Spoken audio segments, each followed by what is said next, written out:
pledge allegiance to the flag of the United States of America and to the republic for which it stands, one nation, under God, indivisible, with liberty and justice for all.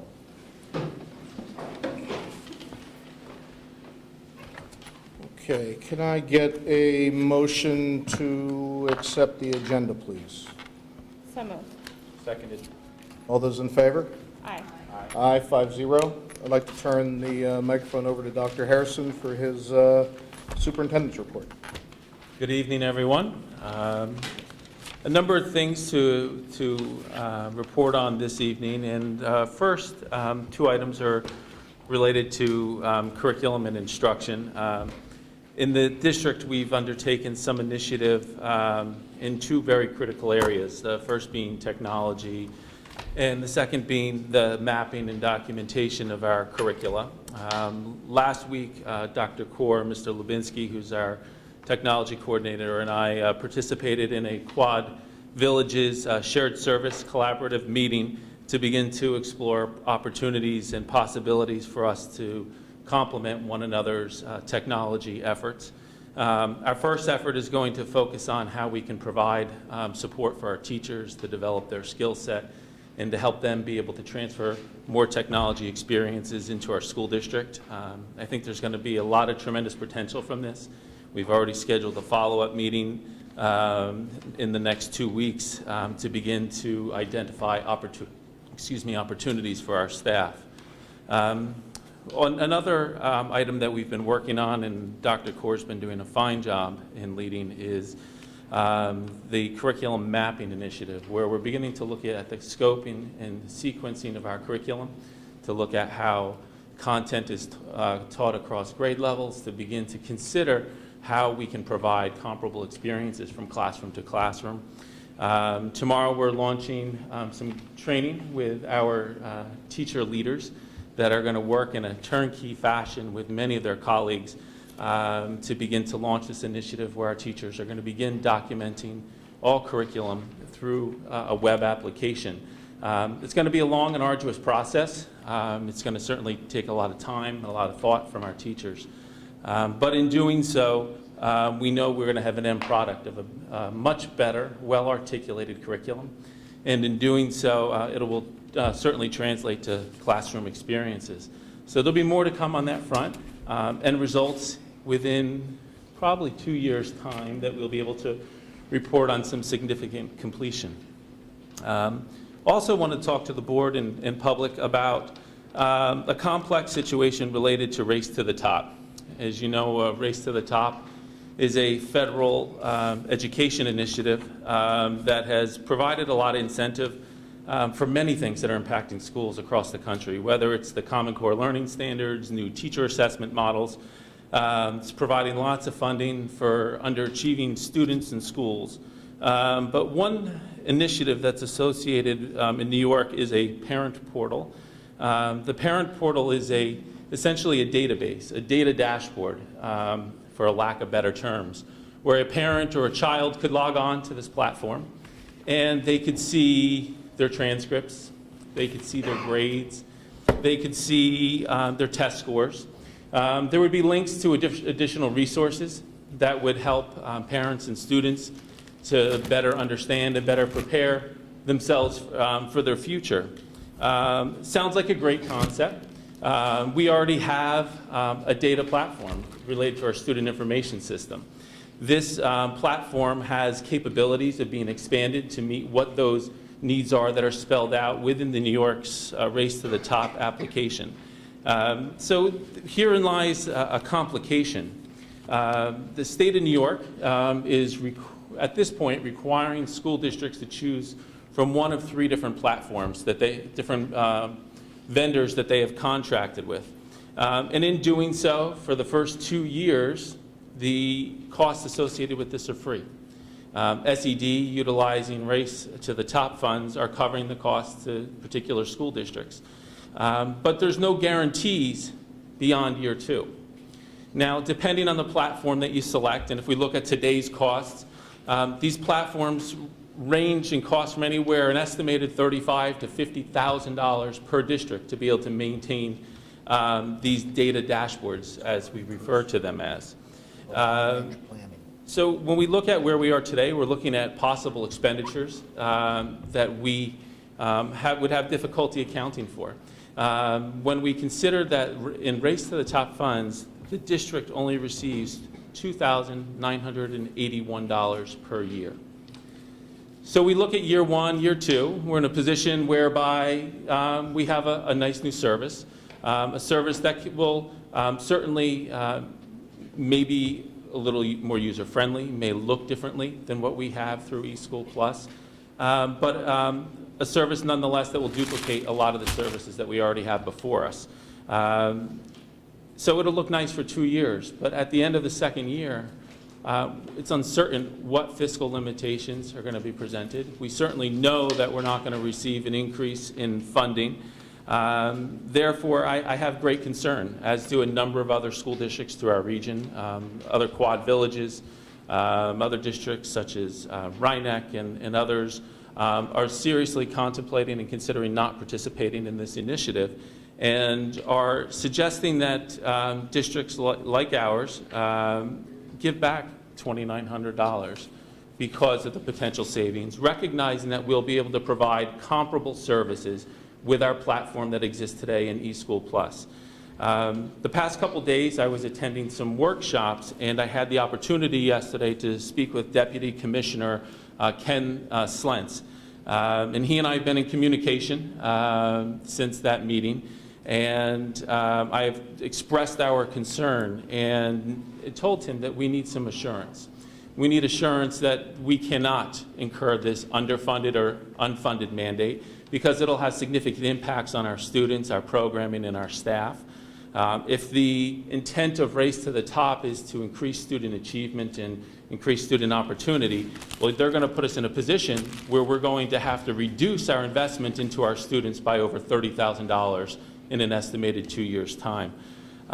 So with that said, I am advocating quite strong. Deputy Commissioner Slentz and I have exchanged 2 emails today, and he's trying to coordinate some phone calls in the balance of the week to address our concerns. But at this point in time, our future is uncertain with this. When I suggested that we were contemplating waiving our participation in Race to the Top, understanding, with an asterisk here, understanding that we have still the obligation to meet all the accountability measures for student achievement with teacher assessment, curriculum implementation, without question. But for this particular initiative, we would consider choosing not to participate. There's concerns in saying, well, the district signed on 2 years ago, and you shouldn't have that latitude today. But then if a district is placed in a position, in my strong opinion, where we have to expend more funds that we do not have to support one of these initiatives, we should have that latitude to rethink our decision from 2 years ago. So long and short, there is uncertainty around this. There's a deadline of October 31st for districts to identify which of the 3 platforms they would like to utilize to provide this required service under Race to the Top. I am trying to press the subject and press it hard to get some assurance that it's either not going to cost us more funds in 3 years, or we would have that latitude to be able to build out our existing system at a much more reasonable expense, if any expense at all, and still provide the high quality services that we expect for our students. So certainly more to come, a situation that has had me and a number of my colleagues quite impassioned, and I hope that we'll have some productive conversation with SED leaders in the next week.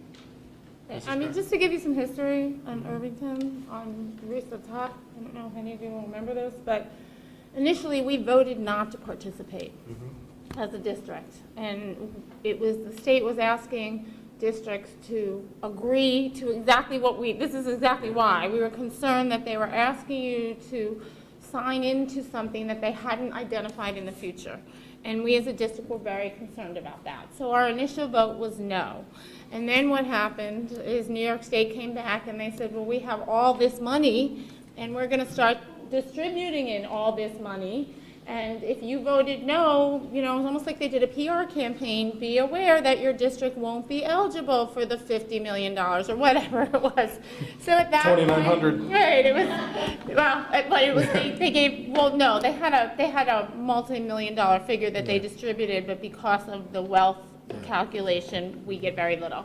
So at that point, we as a district kind of had conversations. There was certainly a little bit of public pressure, and we actually decided, along with most of the districts that we neighbor with, to go ahead and move forward with it. But we were always concerned, it's funny, and about just for that, like, if you keep putting, if you're asking us to sign on now and you change it in the future, how do we know this isn't going to cost us a fortune at some point? Yeah, and I just highlighted, you know, as you both indicated, you know, $2,900, and realistically, what does that provide us? But I'm just highlighting the financial implications of it.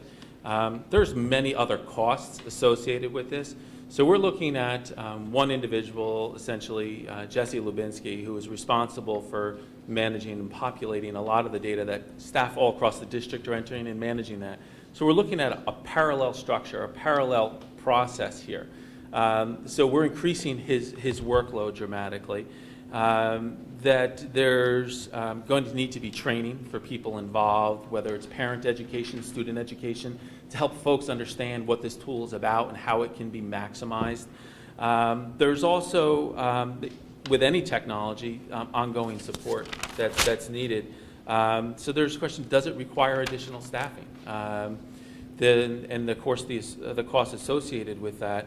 But there, I have to say, not just in New York State, but in other places, there's some significant concerns with respect to data security, in that our data is being transferred to a third-party vendor that has all levels of encryption that's supposed to have everyone comfortable, but it's another venue where we are going to deposit our students' confidential information, whether that's personal information, whether that's data associated with their education.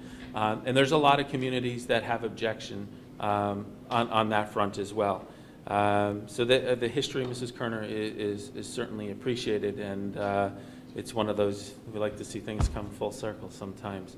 But I'm hoping for some productive conversations in the next week with not only the deputy commissioner, but the associate commissioner sent me an email this evening wanting to speak with me about it. So we are getting their ears, and hopefully we'll get some favorable responses and that we can report back and make a decision.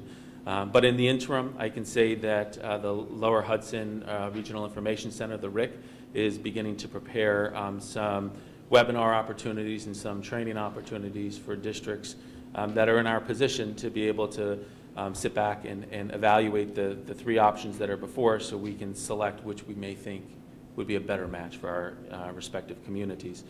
So we're going to take parallel paths, be an advocate for our district, protect our funds, but at the same time be prepared to make a decision by the end of the next month if we need to. So I'll keep the board and public as informed as possible. Chris, this is something we would vote on, correct? The board? The board could take a position in directing administration to participate or not participate. The identification of a particular platform at this point in time, I do not have clarity that it would need to be a board-adopted platform. It was leading to the fact that we would have to have sort of a more clear discussion at our next board meeting, since we have a deadline of the October 31st. Correct. Correct. I do want to provide an update with respect to the Safe Routes to School work. As many folks in the community may have observed, through a grant that is approximately 7 years old, I think, that the district partnered with the village to provide safer passages for our students to get to school, and in doing so, we've seen installation of new or replacement of existing sidewalks and walkways in and around our schools. But one extension of that project was to install lighting on the campus hill. We are eagerly awaiting the installation of that lighting, and we are hopeful that it will be completed within a week's time. Contractors are scheduled to be on site pending any technical or weather-related issues by the end of this week to begin to perform the work. So the new lighting will be not only an enhancement to every pedestrian's safety, but certainly will be a welcome addition to the school district when we think about everybody that's coming and going and the large number of folks that are using our facilities. The final thing that I would like to speak about this evening, and I think speak to our audience about tonight, is that there's obviously concern and interest in a policy that has been proposed and discussed with the Board of Education.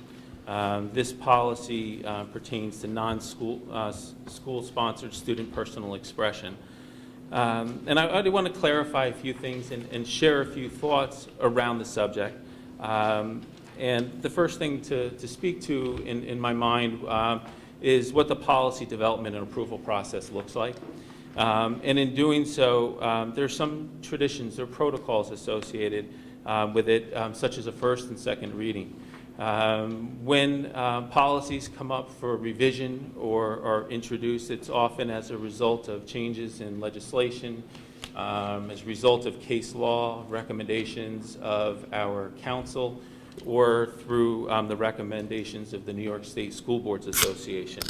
The board has a policy committee, a couple of board members that works with administration and council to review those changes or recommendations, integrate them into existing policy, revise existing policy, or to draft policies where there may be a void. After that work is completed, a proposed policy is presented to the board, and in this case, this policy was proposed in the end of August. That policy then is discussed in public forum. Policy committee members and/or administration speak to some of the highlights of the changes. The board engages in conversation. And if prepared and comfortable with any of the modifications that were either made by the committee or from the board as a whole during that discussion, the policy then would reappear as a second reading. Second reading, after the second reading, if the board gives consent, that policy then is adopted. In this case, this policy was on that path. There was review at the policy level. It came to the Board of Education in August. The board had concern and there was discussion. Shared comments in this forum. It was then tabled rather than coming forward to an immediate second reading. And in doing so, the policy committee met and made some additional modifications to reflect the thinking at that time of the Board of Education.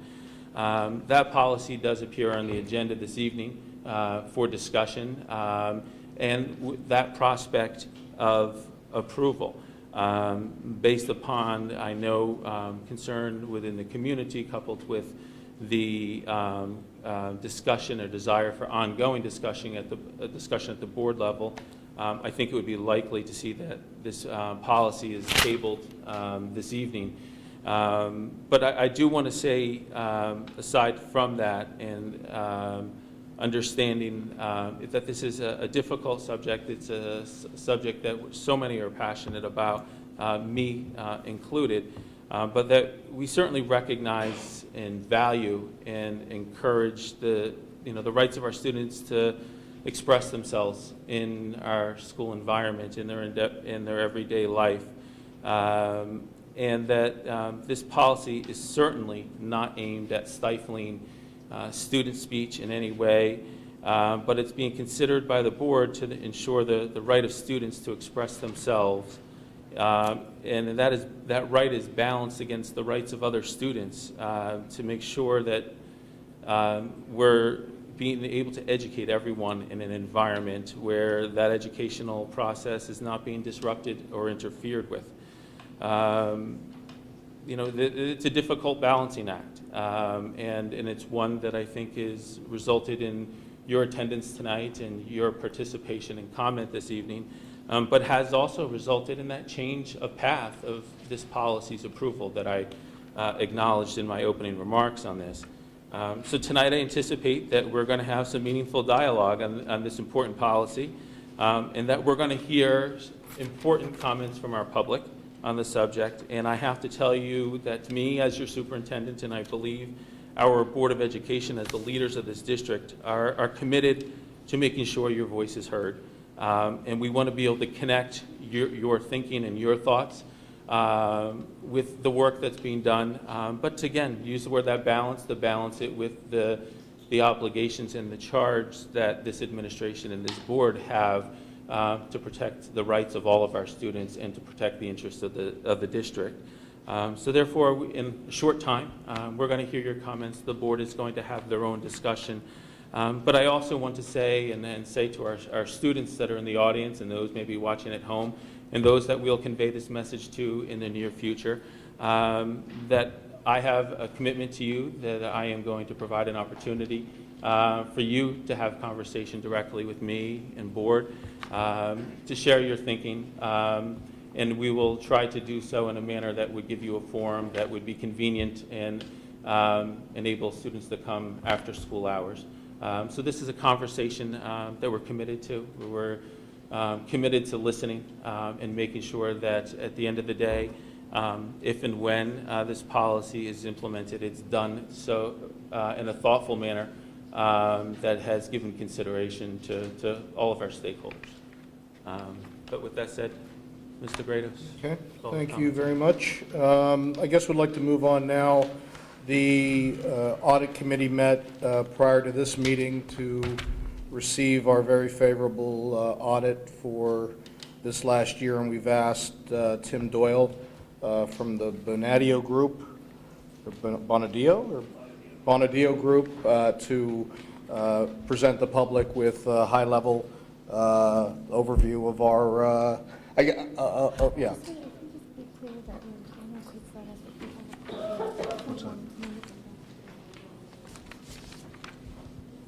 Oh, I'm sorry. In case anybody's confused, we're going to remove the policy on non-school sponsored student personal expression from the consent agenda and have separate conversation and comment from the community on that. So as soon as this is done, and then I think there's like one or two more things, and then I believe we'll probably get to the discussion on the policy. Right. So I don't want anyone to think that was it, so.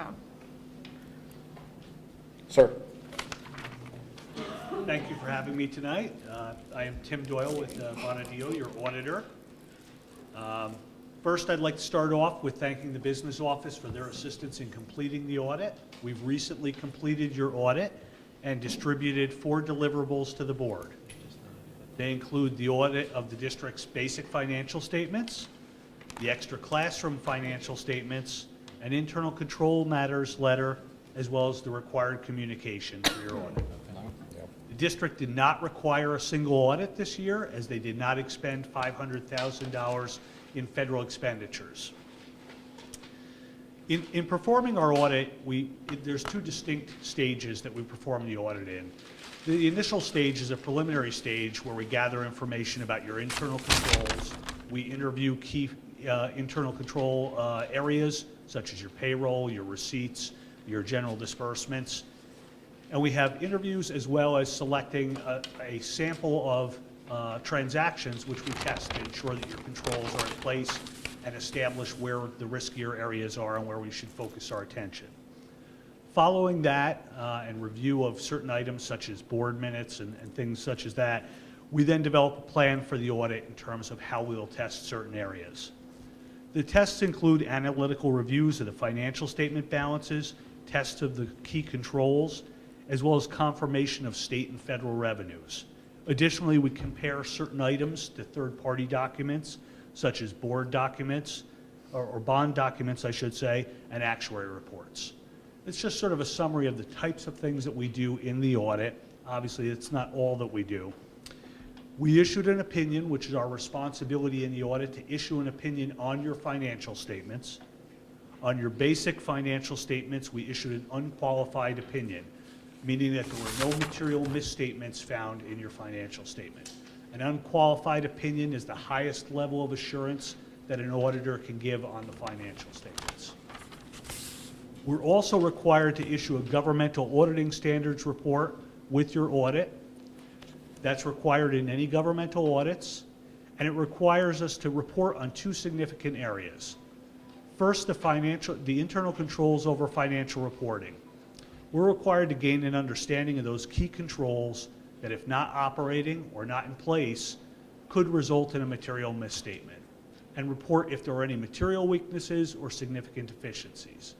We're happy to say that through our audit procedures, we noted that there are no material weaknesses or significant deficiencies that we found and were required to report in the district's financial statements. The second area of the governmental auditing standards report asks us to report on your compliance with laws and regulations and grant contracts that could have a material effect on the financial statements. We performed our procedures and determined that there were no required reporting of non-compliance that was material to your financial statements. That's the summary of your basic financial statement audit. Move on to the next audit, which is your extra classroom activity report. We also audited that extra classroom activity funds that is required by New York State. It's recorded under the cash basis, which is standard throughout New York State for those funds. And we audited those funds and issued an opinion that was qualified for completeness, that is standard throughout New York State and most school districts with cash and a high volume of fundraising. Basically, the qualification states that we were unable to determine which funds had not met or not had been received of your central treasurer. So we were able to test all of the funds that were received. We basically qualified the opinion for receipts that may not have been received through fundraisers that were related to cash. Again, pretty standard throughout New York State, and we see that with most districts. We also issued an internal control matter letter. This is areas for improvement. These are not material weaknesses or significant deficiencies. These are just areas where we see that there could be improvement, and it related again to the financial or the reconciliation of cash receipts in the extra classroom activity funds. The state puts out a document named Pamphlet 2, which lists out many procedures that you can do to ensure that you're reconciling all these activities. An example might be if you have obviously yearbooks that you're selling and you buy a certain amount of yearbooks and you sell a certain amount, you should be inventorying if there are any left and reconciling that back to what you bought. Those types of things. So we looked at your cash receipts collections in extra classroom and saw that there may be some improvement there in terms of the reconciliation process.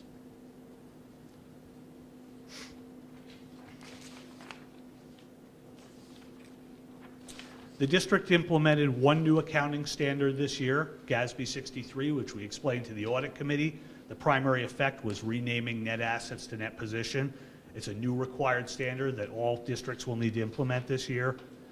We noted no transactions entered into by the district that lacked authoritative guidance, and we also encountered no significant difficulties in performing our audit. A couple of noteworthy items with the district's financials this year. The district's net position decreased $9.7 million, primarily as a result of your other post-employment benefits liability increase, which is required to be reported, but the state does not allow to fund, so that will continue to increase each year. That amount was approximately $5 million. And also long-term tax certs of about $3.9 million. These were items that had been, cases that had been finalized but will be paid in future years and were required to be reported in a long-term account group. Additionally, the district remains at the 4% threshold for unassigned fund balance, which is the maximum that the state will allow you to retain in your unassigned fund balance. So that's the summary of your audits. I'm open to any questions the board may have. Does anyone on the board have questions? I think, John, you may have had. I think Mr. Doyle covered Okay. one I had. Yeah. Anyone else? Okay. Does anyone in the public have any questions? We'll ask you to direct them to the board, but if anyone has any questions on the audit report. Okay, hearing none, can I get a motion from the board to accept the external auditor's report performed by the Onadio Group for the 2012-2013 school year? All those in favor? Aye. Aye. 5-0. Thank you, Tim. Thank Appreciate you. it. I guess I'd like to move on now to the the committee and liaison reports. Who is going to give buildings and grounds? Phil and I, because I was in attendance on one, and Phil was via phone, then had to jump off, and then I didn't make a second. Knock us out. It's a two-part report. Okay. Okay, those present at the meeting were myself, Phil via telephone, Dr. Harrison, Ms. Miller, and Gary Knowles. First off, we put out to bid to fix out the bluestone in various locations throughout the high school, middle school campus. We received 4 bids, 3 bids. We had some questions about the bids. Beverly had to speak to Lan about a few items, and at the subsequent meeting, the lowest, most responsible bid was accepted, which is on tonight's agenda for the repairs. Paula Morley and the Friends of Football submitted a proposal. They wanted to clean up the high school tower outside the football field and track. They wanted to power wash, paint it, and put a logo, the Bulldog, Irvington, up top. The committee had many questions about this proposal, who was doing it, insurance, things like that. It was tabled, and subsequently the committee gave authorization for them to clean it and paint it, which, if you guys have noticed, looks really nice. And the balance of their proposal is being tabled temporarily. The logo, we had a lot of questions about it because the feeling is you need consensus as to which logo you're going to be using, which bulldog. Because there are many bulldogs floating out there, and kind of brand our school in terms of what everything looks like going forward. Why are you shaking your head?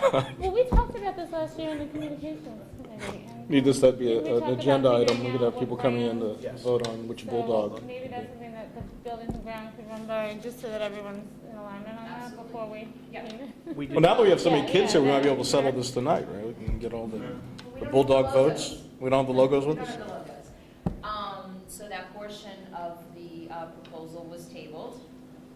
They also asked to paint footprints going up High School Drive, which we granted permission for, and as you can see, if you drive up High School Drive, not tonight, because there are no lights, but going forward during the day, you can see them. Next up, we discussed, a little bit of a touchy subject, parking at the high school. We have a lot of problems this year, parking at the high school, middle school campus. Gary got numbers from all of the buildings in terms of staff, what's required, what's needed, I should say.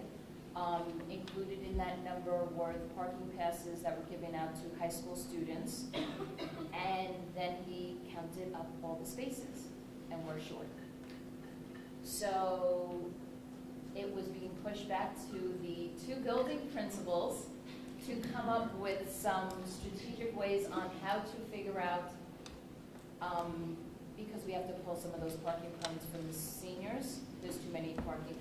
And by the way, when we added all these up, there's no parking for visitors in these numbers, which is also problematic. So the building principals are working with the students and trying to come up with some sort of way to figure it out democratically.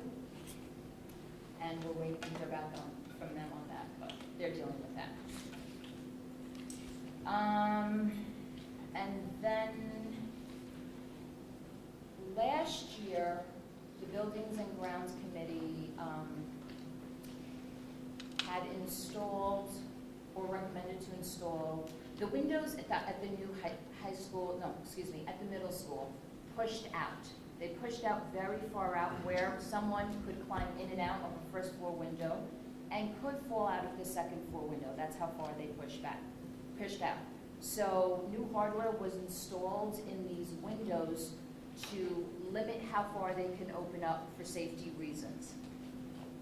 Well, since then, there's been some concern at the middle school level with the teaching staff It's not allowing enough air to flow into their classrooms. There was concern about that. And in two of the small support staff rooms, support classrooms, excuse me, there was concerns about an alternative way of egress out of the classroom in case of emergency. We went back to land to review this, and it was determined that we are in compliance. These windows open up similar to how it opens at the high school. We understand there's a little issue with the heat and not air coming in, so we thought perhaps if they want to ask for some fans or something to try to get the air to circulate. But from a safety point of view, that hardware installed was necessary, and we are totally in compliance with SED, and land reviewed everything. So we are not making the recommendation to change the hardware and to remove it currently. Bill, part two? I think you said it all. The only thing that happened in the second meeting was that I needed to see the Bluestone replacement that Maria referenced because it's a fairly large expenditure of $117,000, and I had a hard time believing that the stone was in such terrible disrepair. And in fact, when Gary gave me the tour, it is in pretty bad shape. And it's clear that it is failing after 10 years and needs to be replaced.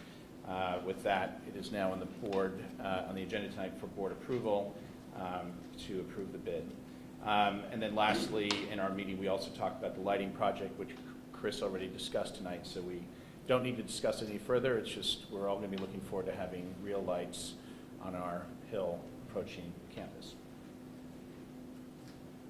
The only thing I would like to, if I could, to supplement your report with reference to the parking concerns, that we have made efforts to add some visitor spots here at the school.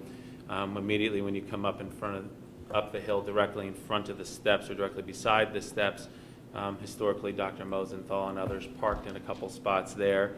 Those are now designated as visitor spots. We've also performed a walkthrough with the police department and fire department to identify 5 to 6 additional visitor spots that will be directly in front of the Mar Gym entrance. If you can envision, when you come up to the top of the hill, it goes into 2 lanes with an island down the middle. The right-hand side of the left lane, I'll say that again, the right-hand side of the left lane, during hours of 9 to 1 or 9 to 2, will be additional visitor parking there. We've ordered the appropriate signage, and once that is in, we'll mark the spaces and install it. But another example, good collaboration with police department, fire department, and trying to be creative. I know Mr. Cohen, who's in the audience today, was meeting with students and to try to brainstorm ideas, as Mrs. Kashkin referenced. So we look forward to hearing that collective thinking there. So, yeah. I guess moving on to, oh, I'm sorry, John? We don't have to talk about it later. Can you just explain what's going on with Bluestone? Whatever Bluestone is, it's being replaced. Yeah, With concrete or?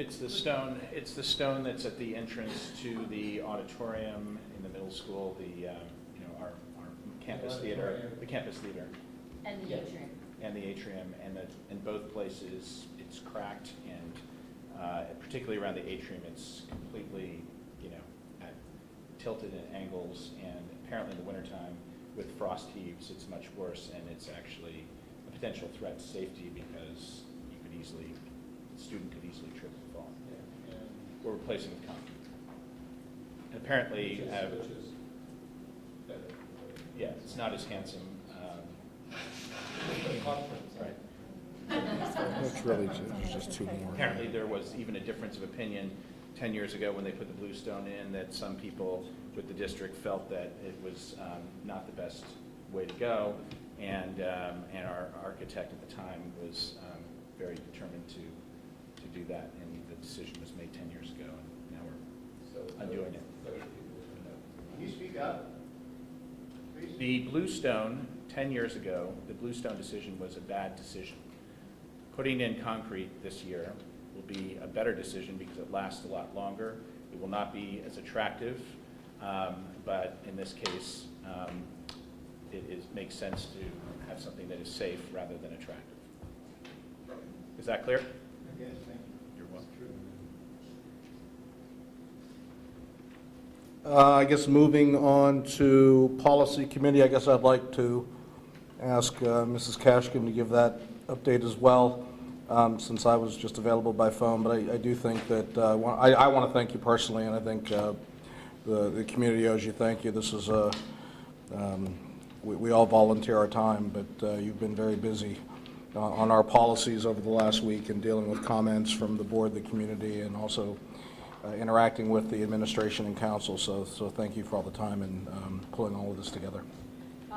Back in August, we had our August meeting, August 27th, I believe. There were a number of policies on the agenda. Only 3 of us were present. Some of the policies were approved at that meeting, and a bunch of them, it was their first read. We had questions and comments. We kind of took those back and met again. I'm not sure what the dates were, twice, subsequently, to incorporate everyone's comments and questions into the various policies that are on here. Just for the purposes of those in the audience who might, the subcommittee of the board gets the first, they work with the policy first, and they get it to a place where they agree.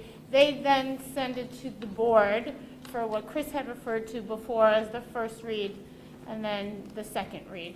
So it's kind of a process. So when we're getting it here, the board as a whole hasn't really seen it before the first read, only the 2 board members on the policy committee, just so that you guys maybe understand how policies come to be. Correct. And then any changes that might have had some legal implications were run by counsel. And tonight is the second read for 5 policies, which we'll now subsequently have a discussion about. Okay, thank you very much. Mrs. Kerner, an update on special education PTSA parents group? I'll make this quick. I know we want to get you guys kind of the floor and then home to study, baby. Quickly, the Irvington used to have a very vibrant special ed parents group that's actually run through the PTSA. And the 2 new parents, or I think one ran it last year, but some kind of new outlook on special ed. The parents are very energized. One has a range of age of kids, one has younger kids, and they are planning a host of speakers. Some will be specific to certain ages, certain issues.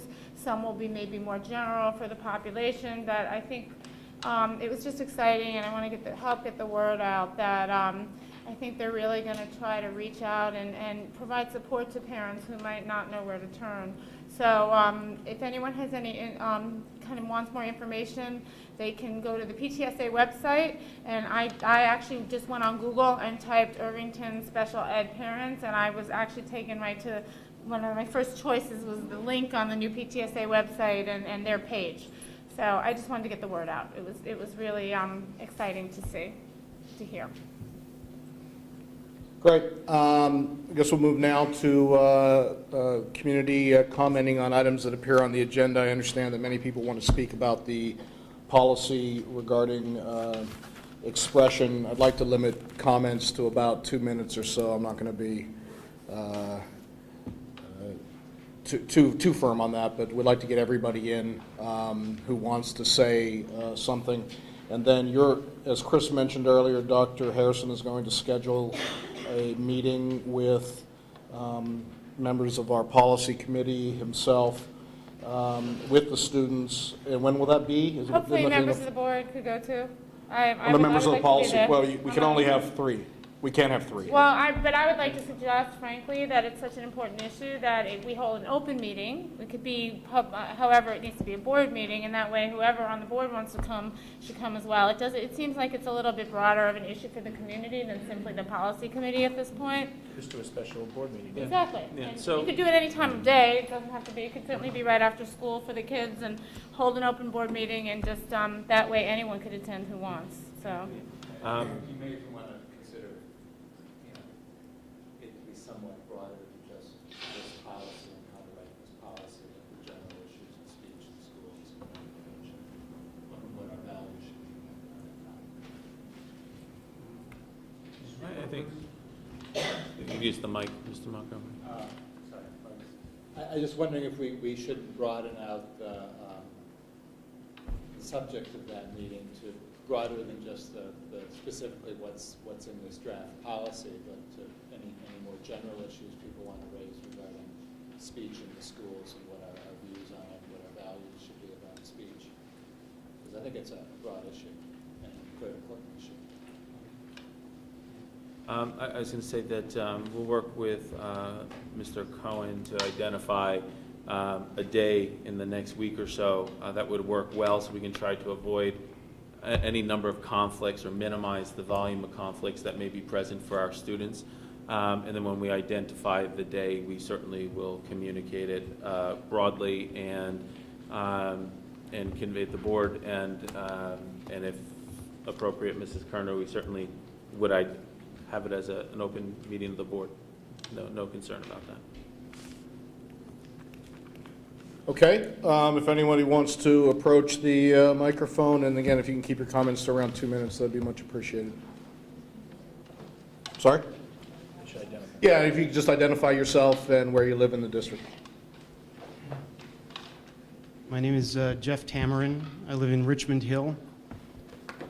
I'd like to thank the subcommittee and the board for putting on this policy on the agenda just 2 days before this meeting, because it creates a wonderful teachable moment for our kids.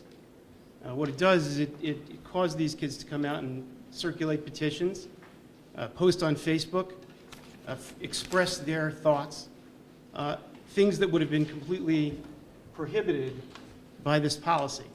And by this policy, I would actually add not just the non-school sponsored student personal expression policy, but also the school-sponsored student expression policy, because I think they both violate the Constitution of the United States and case law. There are here all kinds of prior restraints with excessive periods for review that essentially preclude any kind of timely expression by students about any kind of an issue. Anything has to be submitted 10 business days in advance for the non-school-sponsored expression, which effectively then triggers a long process that can run up to 2 months or more. The other thing is that the standards that are expressed in this are entirely subjective, which is contrary to the Constitution also. There are bright lines about what's proper for free speech, and there's wording here about things that could be considered to be objectionable or construed as objectionable, which is also improper. I think that this also sends just an entirely bad message about what our approach toward free speech and free expression is for our students. This tells the students that what we want to do here, or what the board wants to do, is limit as much as possible, as opposed to limit as little as possible. The Constitution gives us free speech rights, including students, and they should have the opportunity to express themselves in the broadest possible way, not the narrowest possible way. I think that the board needs to consider this, get a lawyer who actually understands First Amendment rights to review this policy. Thank you. These policies. Over. My name is Adrian Noller. I live off of Taxter in the district. I'm a senior at Irvington High School, and as someone who's very interested in First Amendment rights, I'm pleased to see that the board takes these rights seriously too. However, the draft policy does not appear to promote educational student expression and indeed seems to take away student rights. Because of concerns regarding these issues, well over 200 people in the last 24 hours have signed a petition. That represents over a third of the student body of Irvington High School. And the petition states that we would like the board to not ratify the policy as it is worded currently. The students who have signed the petition see the following issues with the policy. Students are worried about the invasions of privacy that are brought up in the section that talks about off-of-school ground student expression. We're worried that things online, or even it doesn't even clarify to that. It could be anything we say in town, posters we put up anywhere. The language is far too vague on that. The procedural due process review period, as was stated earlier, is far too long. 10 business days, that's 2 school weeks. at the minimum, before anything can be distributed, that any news that students would want to communicate becomes void after 2 weeks. And the given definition of obscene material is a black hole that gives the principal too much discretion on anything that can be seen as objectionable. The language there is totally open, and anything that is not serious, as it is stated, can be disapproved. Lastly, the power that the principal has over the distribution of approved material is too strong. It says that the principal can decide the time, method, and place of distribution of approved material, and that just seems far too restrictive. So, thank you. Hi, my name is Alan Zeiss. I live on Round the Bend Road in Tarry Hill. I moved to Irvington about 12 years ago. My son has been in the school district for since first grade. He's been here 11 years in the schools. And I was very impressed when we first arrived, in first grade, and about the codes of conducts that were implanted in our children's heads then, with the Pledge of Respect every single day. And I'm just curious as to where this code of conduct comes from, because I asked my son today, are there problems in the school? All the students seem to get along very well. I mean, I don't know what caused the board to take such action as to limit the expression. My son wants to be in film, documentary. He started a film club with some of the other students, and I really feel that their expression, and it's all well intended. I don't see a problem in the Irvington School District. I mean, I don't know I'd like to hear a discussion from the board as to why this is being implemented, because I don't get it. Thank you.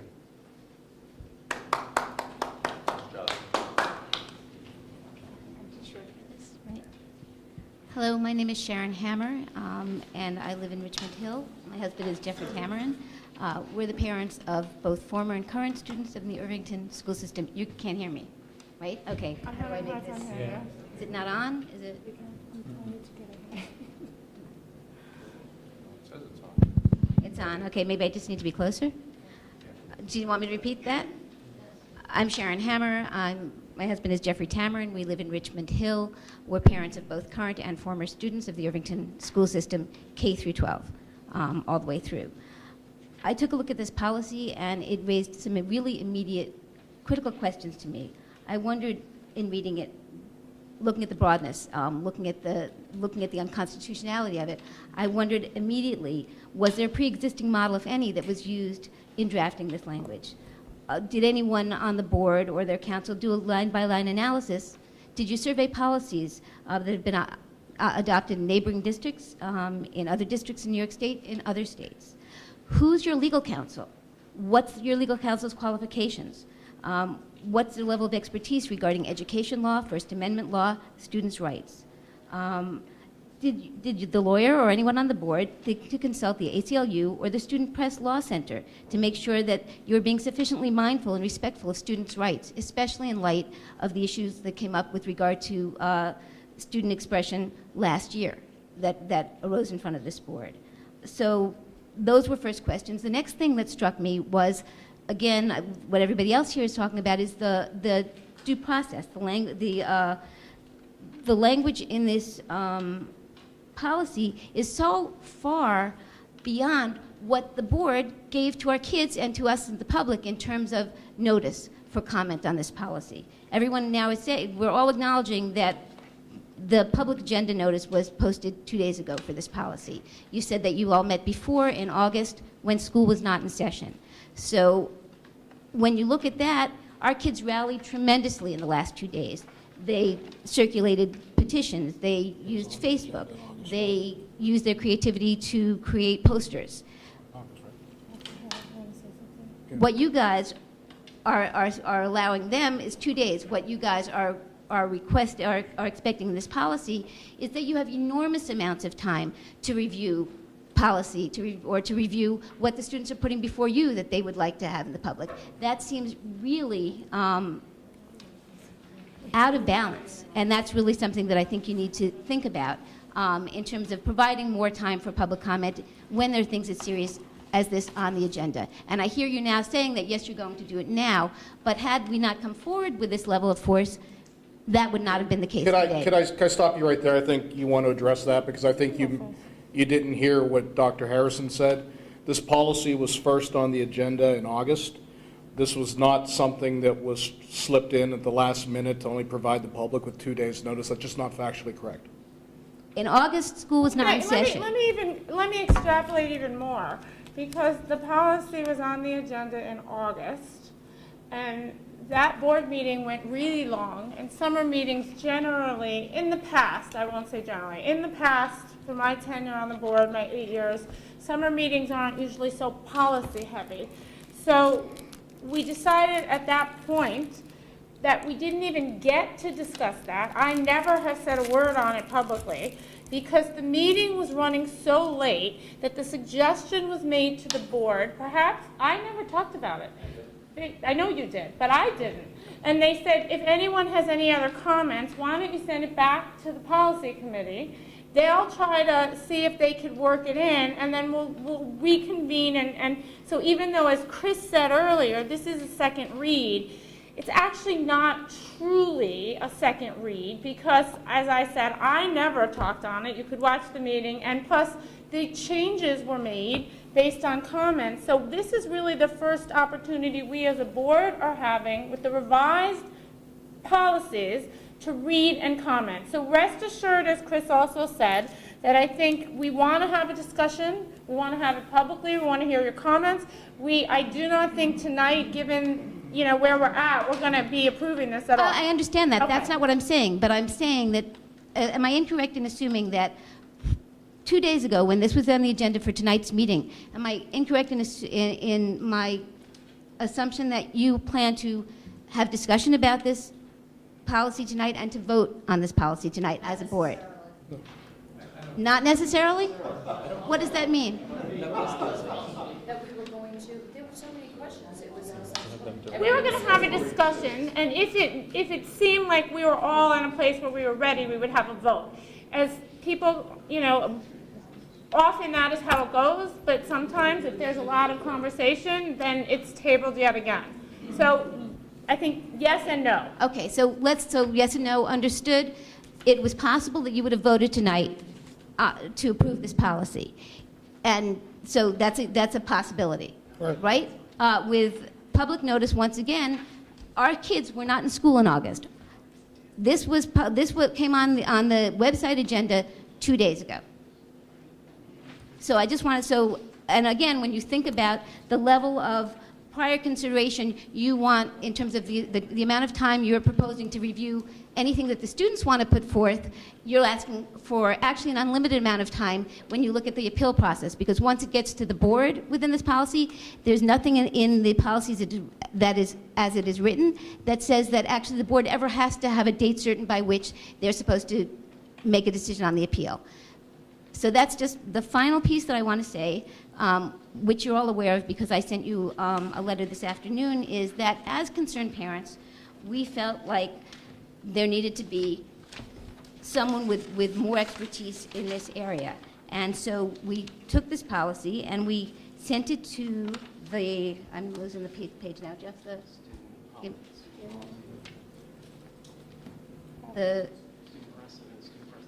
the Student Press Law Center, which is the same center that gave an opinion letter last year when this issue arose.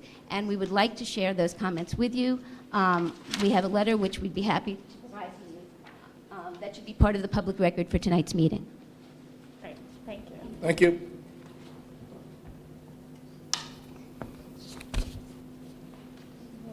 When we have extra copies, should I give Yeah, can I, Well, I don't want, we should hear. no, let's hear the not comments. yet. Oh, yeah, okay, you don't want me to say one more thing? Well, Just if a you want quick to. thing. It's Yeah. kind of not about the policy. Okay. Yeah, but I actually think you raise a bigger question, which is a good one, which maybe we could talk about on communication, which is maybe we need to figure out a way to get things out in advance, and that way people have more time. I mean, it's an interesting, bigger, but because certain policies no one cares about, and certain policies maybe, I mean, we've never thought about that. Could I also suggest that when you do that, maybe when you, I have to say I'm pretty much a Luddite, and when I go on Edline and I go on the UFSD website to try and figure out where the board meeting is, what the agenda is, what the actual policy looks like, it's not so easy to do. So if you could consult with your technology people, which sound like they're great, and you're moving in that direction, it would be really great if you could make it a much smoother link to that kind of information.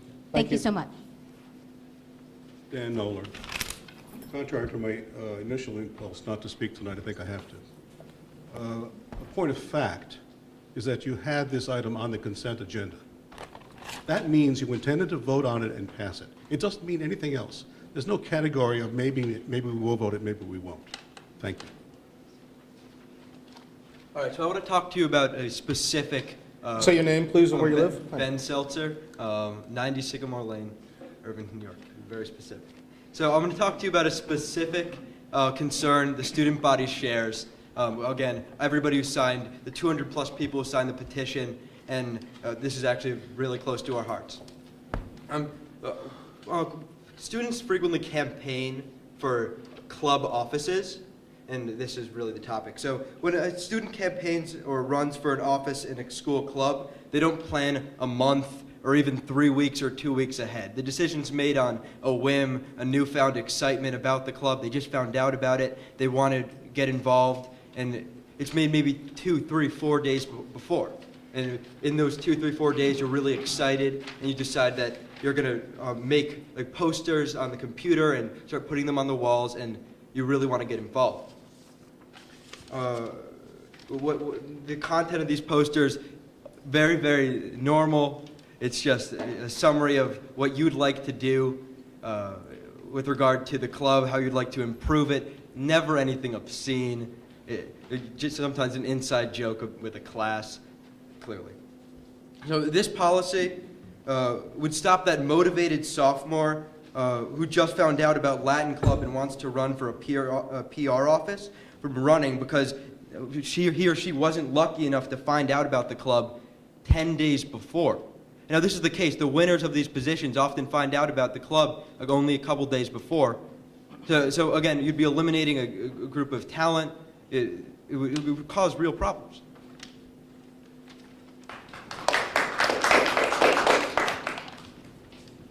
Hi, Lori Petersell. I live in Terry Hill. I just, got wind of this today. That's not to say that this wasn't out there. This is something that I wrestled with, and even the guidance I gave my son, who's here today, fear over exactly what the subject was, which was freedom of speech. That he's a 12th grader and has a lot on the line as he seeks, teacher recommendations and things like that. And I realized I was no better than what I was actually now reading on this piece of paper.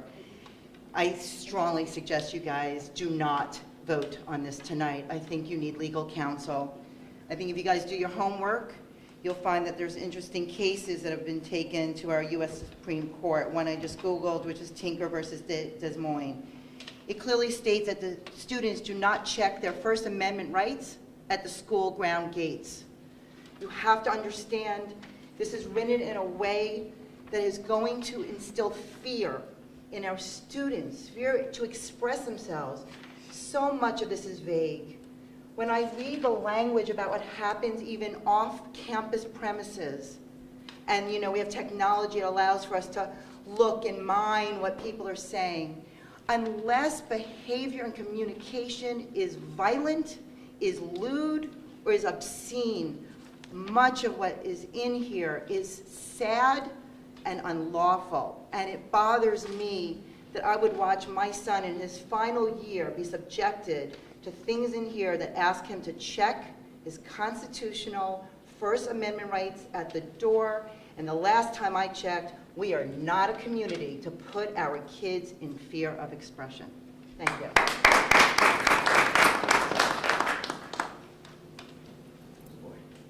Hi, I'm Dylan Ye. I'm a senior here at Irvington High School. I live on Terry Hill Road, and I would first like to thank the Board of Education and Administration for making the past 10 years great and full of learning for me.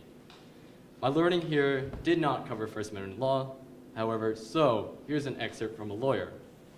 Legally speaking, the district is better off with no policy than this policy. Why? Because while the district has no obligation to prior review independently produced student material and threaten to extend its reach online, if it chooses to do so, it has an obligation to do so correctly and consistently with the law. Liability follows control. The more control the school exerts, the more liable it is for what happens. It is transparently clear from this proposal that the board does not understand those laws. This is the lawyer speaking, not me. Or at least, the boards from which some portions were copied had no understanding of those laws. Still the lawyer, not me. This policy is facially unconstitutional. I agree. Given that this is the second problem in the district in as many years, I would more generally suggest that the board reconsider its entire approach to civil rights. When someone tells you that your students have a civil right to do something, that is not designed to be a test of how cleverly the board can curtail that right. Your board certainly expects better behavior from its student. If a student was told to follow a dress code that prohibited cutoffs, and the student showed up wearing a suit of plate armor, I doubt the board would endorse this attempt to avoid the rule. And yet, that is precisely what the board is attempting to do with this proposal. When informed some of the actions of this subordinate violated the Constitution, the board attempted, like thieves in the dead of night, with minimal public review, to enact a policy that amounts to a far more elaborate system of violating rights. I ask the board, why do you want to do this at all? Page flip. This started last year with a principal trying to censor an independent publication. His objections were to constitutionally protected content. Given that no amount of creativity is going to make it okay to censor the content that was in question, and given that no one involved in this process seems to appreciate that, do you really think this is a good idea? It's not that policies are inherently bad. I would be happy to help the board draft one, if it feels it generally needs one, but policies are tools. Tools are only helpful if you understand how they work and how to use them. At this point, the board has done the policy equivalent of picking up a hammer and bonking itself on the head with it over and over. I'm not sure a better hammer will fix their problem. This is the lawyer. If the board generally wants to go down this path, however, the Student Press Law Center is able to help them do that. If they enact the policy, we also have a network of referral attorneys who donate their time to challenges things like this. Please share this information with the district and let me know what happens at the meeting tonight. Adam Goldstein, Attorney Advocate, Student Press Law Center, 1101 Wilson Boulevard, Suite 1100, Arlington, Virginia 22209-22211, USA. Thank you.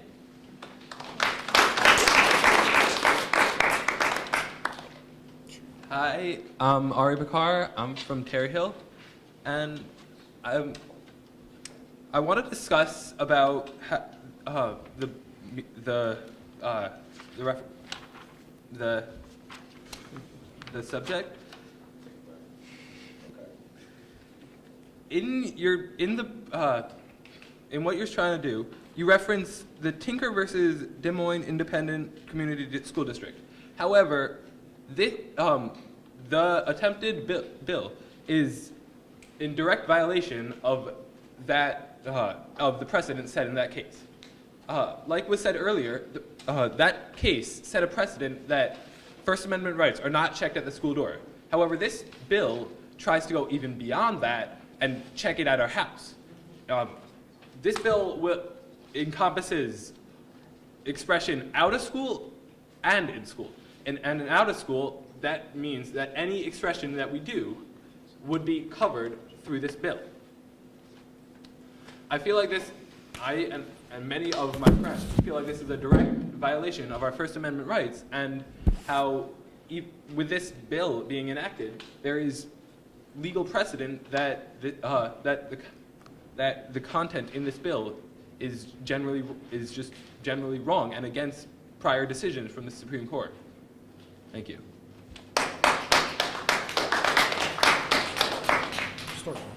Richard Cole, Shaw Lane.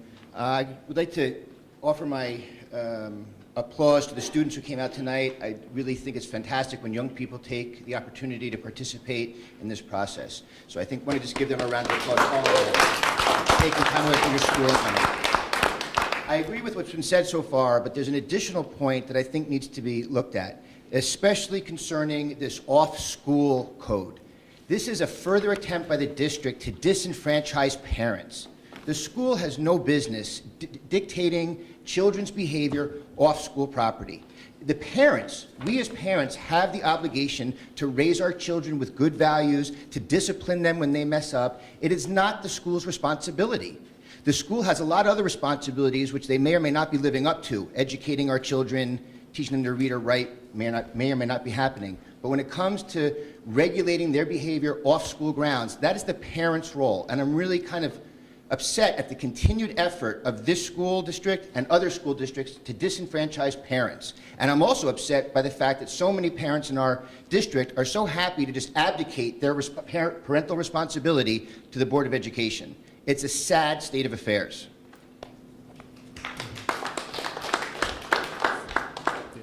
Hi, my name is Lance Peterzel. I live on Terry Hill Road. I happened to take a class over the summer on students' First Amendment rights in public schools. And just by my knowledge of what I learned over the summer, schools already have the right to censor student speech if they have evidence that it has or is going to cause a material or substantial disruption in school. And I think with these new policies, specifically the one where students need to get 10 days approval before they can put things like posters in the school, I think that means the school is assuming that students are going to put up posters that would be material and substantially disruptive, and that they're going to censor it before they put it up and, you know, approve only like where and when they could put it up, which I think is unfair. I think if students understand that their posters are related to educational goals and that it's not offensive to anyone or doesn't promote illegal drug use, I think students should be allowed to put up these posters to help just promote education, like with the Latin Club. The Latin Club isn't just like a club for fun. It actually teaches students things. And so they should have the right to put up these posters to promote educational goals without having to go through this whole 10-day thing, which violates the schools having evidence that it is going to cause disruption. Thank you. Is this discussion just on this, or will there be another discussion time for other things? No, this is for any community comment on the items on the agenda. Hi, my name is Danny Ye. I'm from Terry Hill, and I have two sons in the school district right now. I want to point out something that nothing to do with law, but what this may have effect. What I am is I'm a college interviewer for MIT for the kids around here. And one of the things that MIT admission officers train us on is looking for kids who make mistakes. And that's what the kids are looking for. They don't want kids who can get straight A's. They got plenty of those, okay? So if I look at this policy, what I fear for the next 5 years, if our kids don't make mistakes, don't take chances, we're going to be at disadvantage against the other school district around us, right? So MIT is not the only school who's looking for kids who are willing to take risks, who's willing to make mistakes, because they got plenty of good straight A students. Thank you.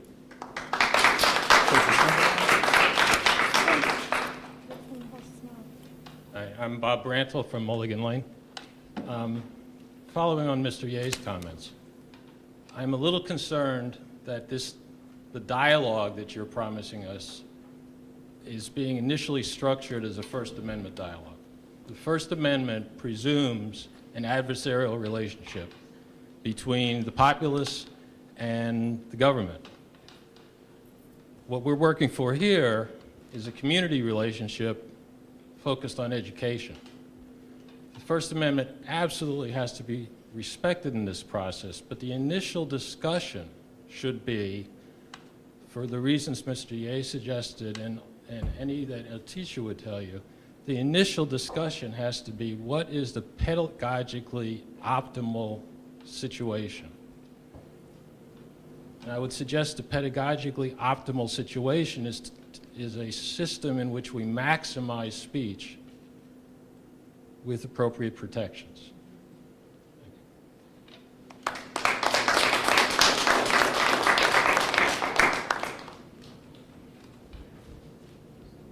I have a question on a different, sorry to change the subject. In terms of the facilities report, I don't know if I haven't been here for the last few meetings, but are you replacing all of the bluestone or only broken pieces of it? All of it. All of it. And you're replacing it with bluestone or with cement? Concrete. Oh, concrete. Okay. Thank you.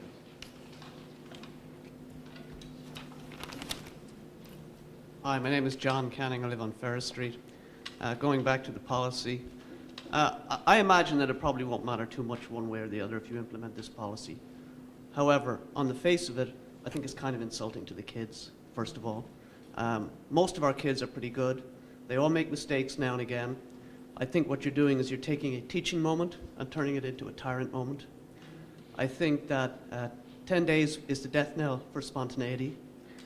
I think that you have a description in the word, what obscenity is, the average person. Well, good luck finding that. The board will forecast various levels of dissension. Good luck forecasting that. So, you know, I think, as this gentleman pointed out, I'd like to know what the problem is that we're trying to fix with this. So, that's it. Thank you.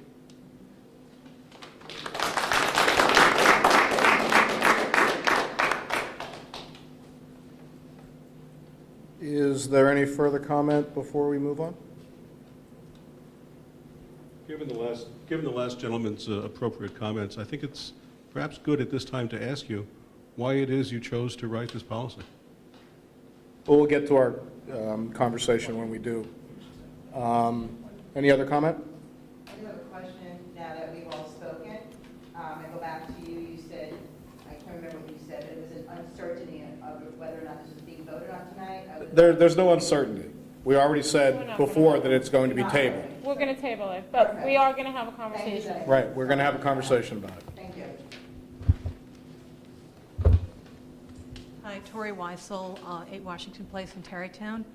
I just wanted to say that it's a small community and word travels fast. Even though there wasn't a lot of time, word traveled fast.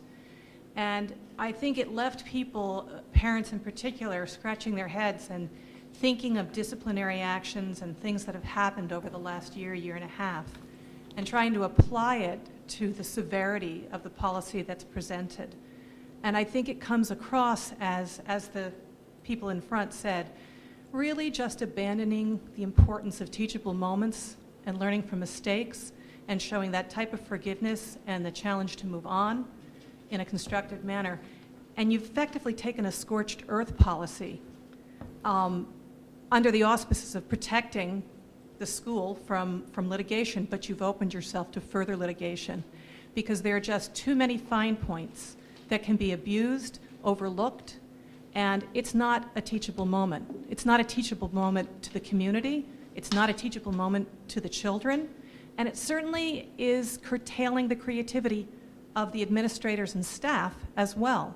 So it's a lose-lose situation across the board, and I urge you to seriously contemplate on a human level what this is communicating, because it's a shutting down process.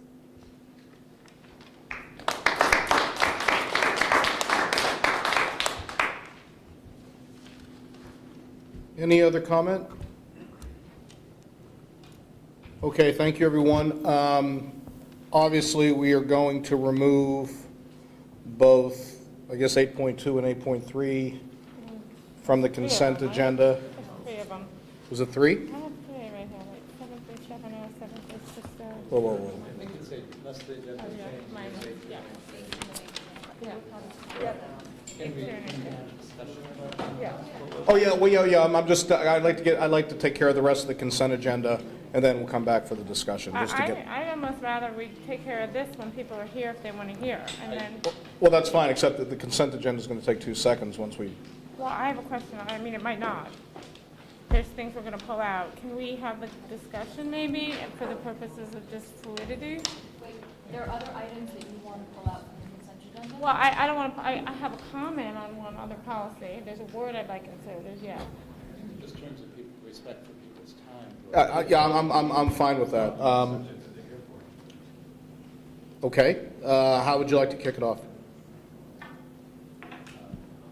I guess, why don't we ask the administration first to give the background as to why we were presented and looked at this policy in the first place, what the impetus is.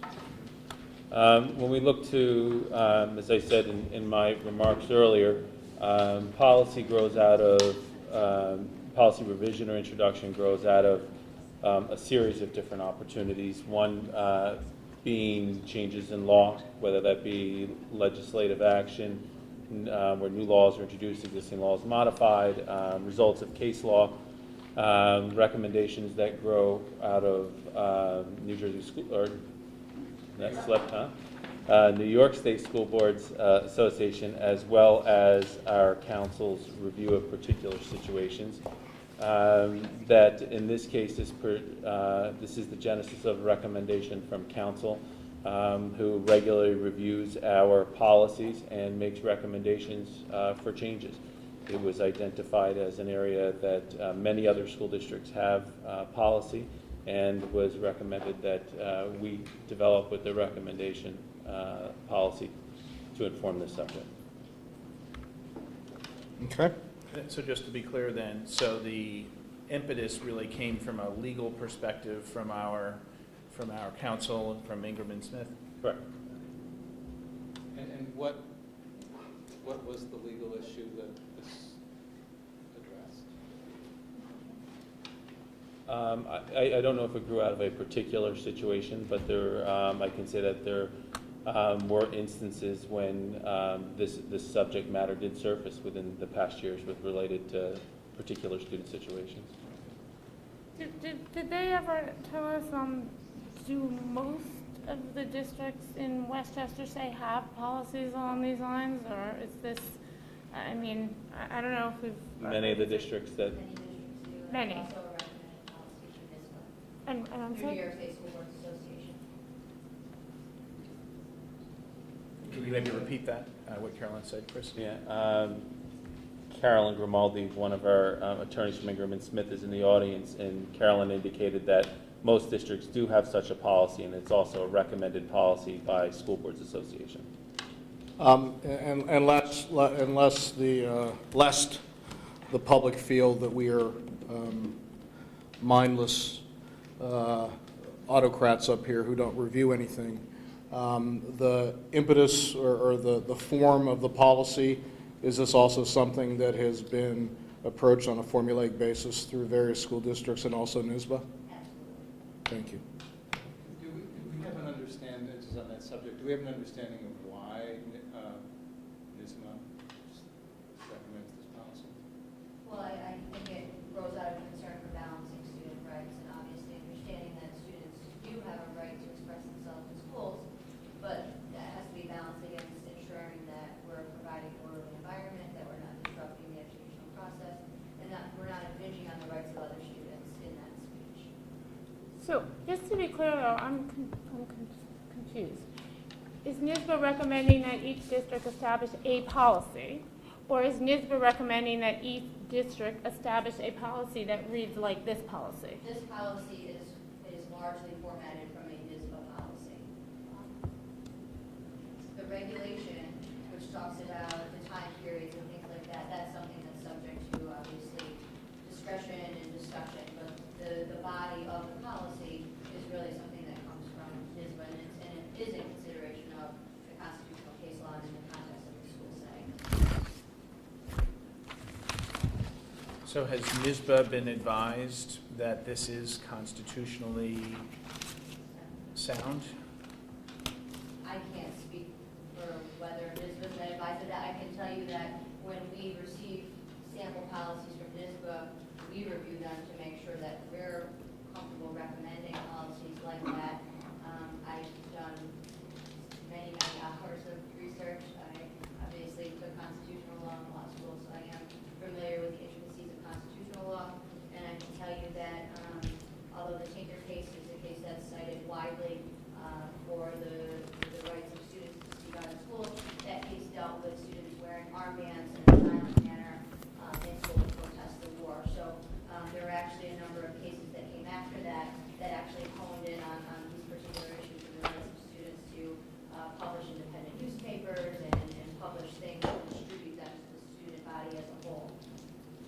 those cases, the Supreme Court has held that the school district does have an interest in ensuring that there is not a substantial disruption. Part of that analysis is how many copies of something will be distributed, and the school district is legally permitted to set forth time, place, and manner restrictions. So, for example, saying that an independent student newspaper can be distributed during lunch hours as to not disrupt instructional time and things like that. That's right, that's a Supreme Court decision. Yes. Eisner and Hazelwood are the two cases that came after Tinker that actually deal with the specifics. Like I said, Tinker dealt with a little bit of a different issue. And in Eisner and Hazelwood, they do cite to the dicta of the Tinker Court and distinguish from that in these types of situations where it's not a silent or passive expression. It's more of an outright expression of the student body. So I actually read a lot, believe it or not, today. I spent a few hours kind of reading through some of these case laws or whatever. Hazelwood in particular, I just found it interesting. And the interesting thing to me about Hazelwood that you talked about, it actually was one of the cases that gave a little bit more of the rights back to the school and reduced the First Amendment rights clearly for things that were deemed school things, not public forum. And so that students need to understand the difference between public forum and school-sponsored things. But the other thing about Hazelwood that was really interesting is to date, I understand 7 states have overturned, not overturned, but passed their own legislation that actually gives more rights to the students and kind of goes against Hazelwood.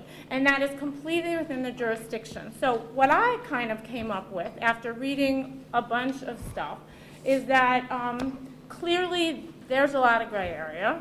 And it seems to me, just in terms of each case rule, Tinker was one extreme, and then a lot of subsequent cases that ruled on very small, often definable areas came out different. But if 7 states can pass legislation, and from my understanding, a school has the right to determine basically what kind of a school we want to be. It seemed to me from what I've read that it's up to the district board to determine how they wanted this policy to read. So if we wanted to be more restrictive based on the cases that you cited, that is a choice. If we wanted to follow Tinker and be less restrictive, as states have done and disregarded Hazelwood, that would also be our choice. So I just want to be really clear that it seemed to me that as a board, when we're discussing this, we need to come to a board decision as to what direction do we want the district to go. I don't think it's really a right or wrong at this point, based on all the cases and how the Supreme Court's always split too. There's no, unanimous votes as far as I could see. Most of them were split with dissenting opinions. What those cases do is they establish a premise whereby school districts can implement policies that control disruptions and things like that. If the board is not inclined to go to that severity, the board doesn't have to do that. Okay. Any other comment? Yeah, a few. I think I have similar concerns to the concerns I voiced, I guess it was 4 weeks ago now. Similar concerns, can you hear me now? No. I have trouble with mics. They don't like me. No, you don't want to hear me anyway. No, we do actually want to hear you. Okay. I still don't really understand. I think I understand that there is at least a case to be made, although it does not accord with my reading of the Supreme Court decision that I read, which is the most recent one, which is Frederick v. Morse. But, I'm not a lawyer, although I hang out with them a lot as part of my job. But I don't think that what we should be guided by the limits of how restrictive we think the law permits us to be, and I don't think any of us want that. So it's nice to talk about where the law is. I think I'm very sympathetic to the common the people who commented said that we really need to decide what sort of school district we have, and that's why my comment about values before it comes up. The man who raised the issue of we need to decide what makes pedagogical sense, because I think knowing how to speak effectively, responsibly, impactfully, and all the rest are important things for students to learn, particularly in the high school. And all of those should be part of our process. It should be, we should have input, for example, from the high school administration and what they think the proper approach to this is. But I think this is obviously primarily a high school issue, although this policy as written could do things such as restrict second graders from passing out Valentine's to every members of their class without prior approval. It might be a good idea, John. It might be. I mean, that might lead to inappropriate. I want to discuss that a little bit later. And I think also to the extent that we have lots of concerns about specific things that people should not do, like harassing speech, et cetera, et cetera, et cetera. And I think we already have policies against most of those things, and it's not clear that we have to implement another policy to control things that are already ruled out by our policy, let people make mistakes, and then there's a code of conduct, I believe. That's my view. I think I'm skeptical that this kind of policy is necessary, that there are other ways to solve. Let's identify the real problems. Let's figure out where we really want to go as a district and where it's in our educational interest to go. If there are problems, let's try to find a less restrictive way to deal with them.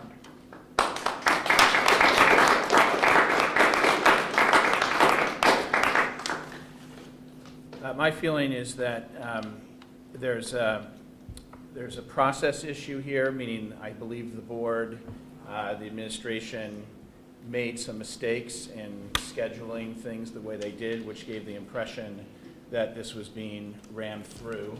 And I think we do owe an apology simply for that, because on a very basic level, there should be more, it should be more obvious that this is an issue that needs more discussion. And the way it was put on the agenda makes it seem like it was going to be voted on tonight and possibly approved. Speaking personally, I missed the meeting on the 27th when John spoke as he did, and so did Bob Brados. We were both on vacation, which is clearly not the best time to be discussing such an important policy in our district, and that's unfortunate as well, and I think, again, that's a mistake from my perspective.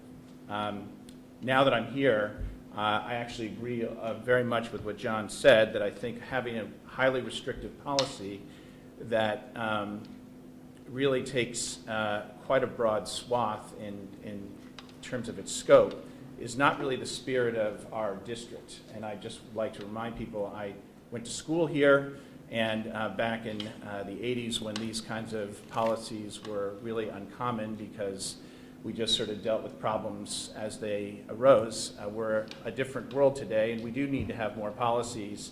But I think if the board is interested in having a dialogue with the students about what the issues are for the board in terms of protecting students' rights, we really need to focus in on exactly what it is that we're concerned about. And if it's the distribution of material in a widespread way around the school, we need to really have a dialogue about that, because maybe that is something that needs to be reviewed ahead of time, not in a process that takes 2 months, but maybe 48 hours. There has to be some review of something that is going to go to every single student, and this is just my opinion, this is not the board's opinion, that there has to be some way for somebody in charge to know that we're not going to distribute something widely that is that could possibly disrupt the education process.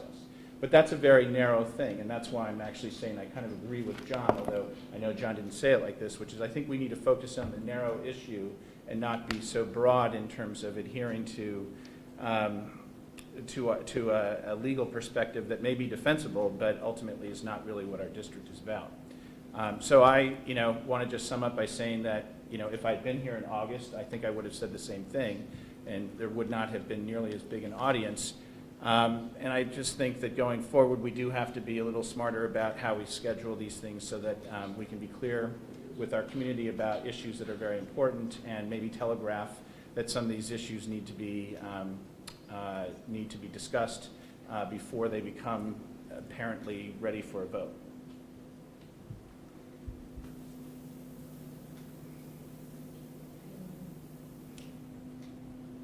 I'm very conflicted here. I felt like the premise or the reasoning behind this policy was kind of to formulate some sort of procedures and protocols on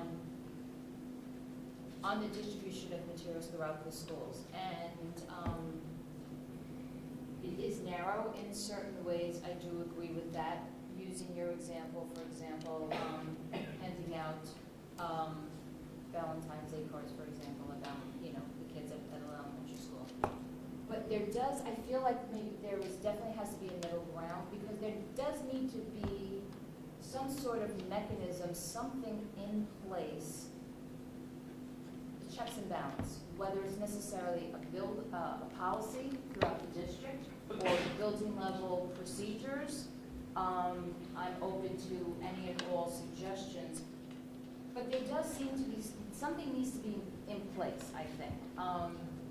And I'm not talking about if someone's birthday and I know the kids put together little flyers and wish this one a happy birthday or this one a happy birthday.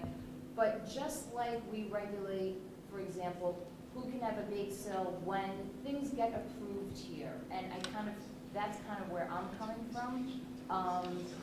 Just when and where things are handed out. I actually do think that is, you don't want to cause, for example, in the beginning of first period, you don't want to cause a backup in a certain area of kids and disseminating information. I think it can be controlled, just like bake sales are controlled in terms of location and times. I think this also, there does need to be some sort of procedures. I'm not saying that we're necessarily looking at content in terms of, no, oh, I take that back. Does that make sense? Yes. I'm all over the place. No, it does not actually, because this regulation is about content. Not merely that content is regular. Yeah, I mean. Right, but we all have our own little, Yeah, I mean, okay, I actually agree with John and Phil in that I feel that First Amendment rights are really important to students. And I feel that for the most part, we have a great group of kids, and all of the other policies, plus the law is in place. You can't libel someone, you can't slander someone. That, I think that as a district, if you ask me where I want to see our district, I want to see a district that celebrates these students, the ones who take risks, the ones who are going to go out there and make a difference in the world. I agree. I've actually recently had the benefit of hearing up close and personal. One of my schools that I went to, the head of admissions from Stanford was speaking about qualities they look for in the application, and they look for students who take risks, who think differently, who approach problems that other kids wouldn't approach, and are willing to fail and are willing to kind of put themselves out there. And I am so concerned when I read policies like this that we're essentially shutting that down, and we're celebrating the kids who are fabulous. I mean, all our kids are fabulous, but we're not celebrating the ones who possibly might make a huge difference in the world going forward. So I actually want to say, as painful as this is, I actually think wherever we end up, this was a great exercise for me to see what all you students came out. I really commend you for doing this. I know there's also this concern, as one of the parents talked about, I don't remember who, about, look, they're concerned. These are, you're coming out, you're putting yourself on the line, you're also writing college applications, you're asking for recommendations, and I truly hope that the administration and the staff will celebrate you as well for really taking a stand on this, because I think it's important. You know, in terms of the distribution, I just think it's really hard if you start going down the line of trying to figure out how to approve, and where do you draw the line between censor and freedom of speech, short of, you know, what the law states is illegal. And I just, it's very subjective, and in fact the case law is pretty clear about, not that you are afraid that handing out of materials might cause a disruption. The case law, as far as I read, was pretty clear about you have to be material reasons that you think it's going to be disruptive. Not that you just are a little afraid or you think it might get disruptive. And they actually really delineate that in Tinker versus Des Moines. And then, of course, they come, so where do you draw the line? How do you do it? So for that perspective, I kind of feel like, given that we're Irvington and given that I think we have a good group of kids, I certainly would like to continue the conversation. I certainly would like to hear from the students on this and many other issues during the course of the year. But at this point, I really think perhaps no policy is the way to go at this time. And that's kind of where I'm coming out too.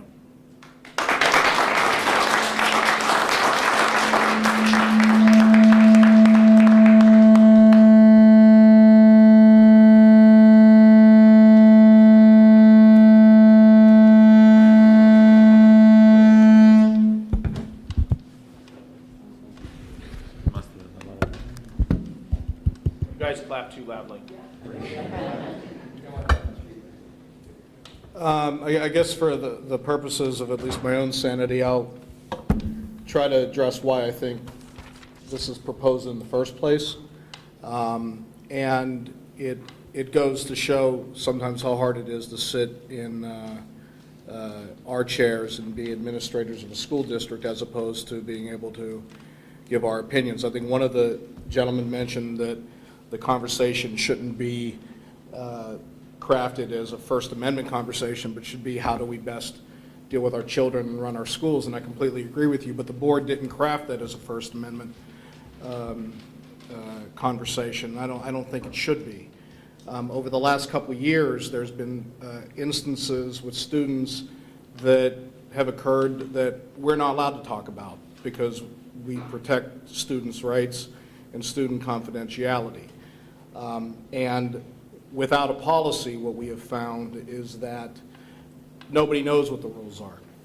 You know, notwithstanding libel and slander laws and things like that, without a policy and without kids knowing what's expected of them in our schools, then it's subject to individual administrators making on-the-spot determinations. And what we found is those tend to change.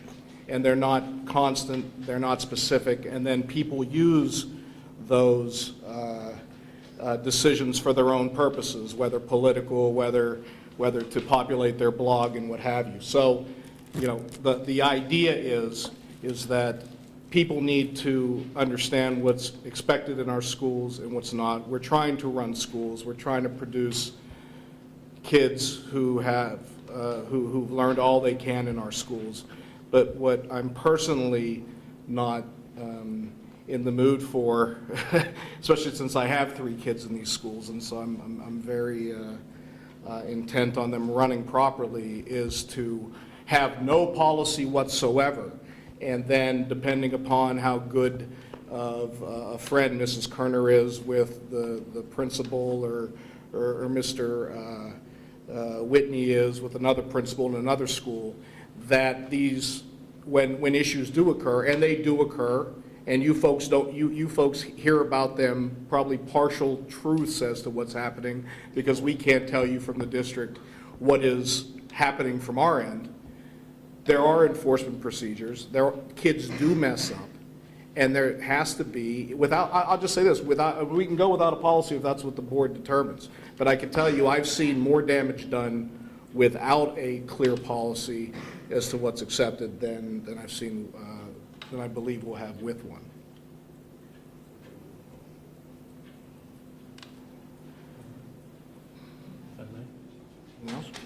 No, just a kind of a few comments, and I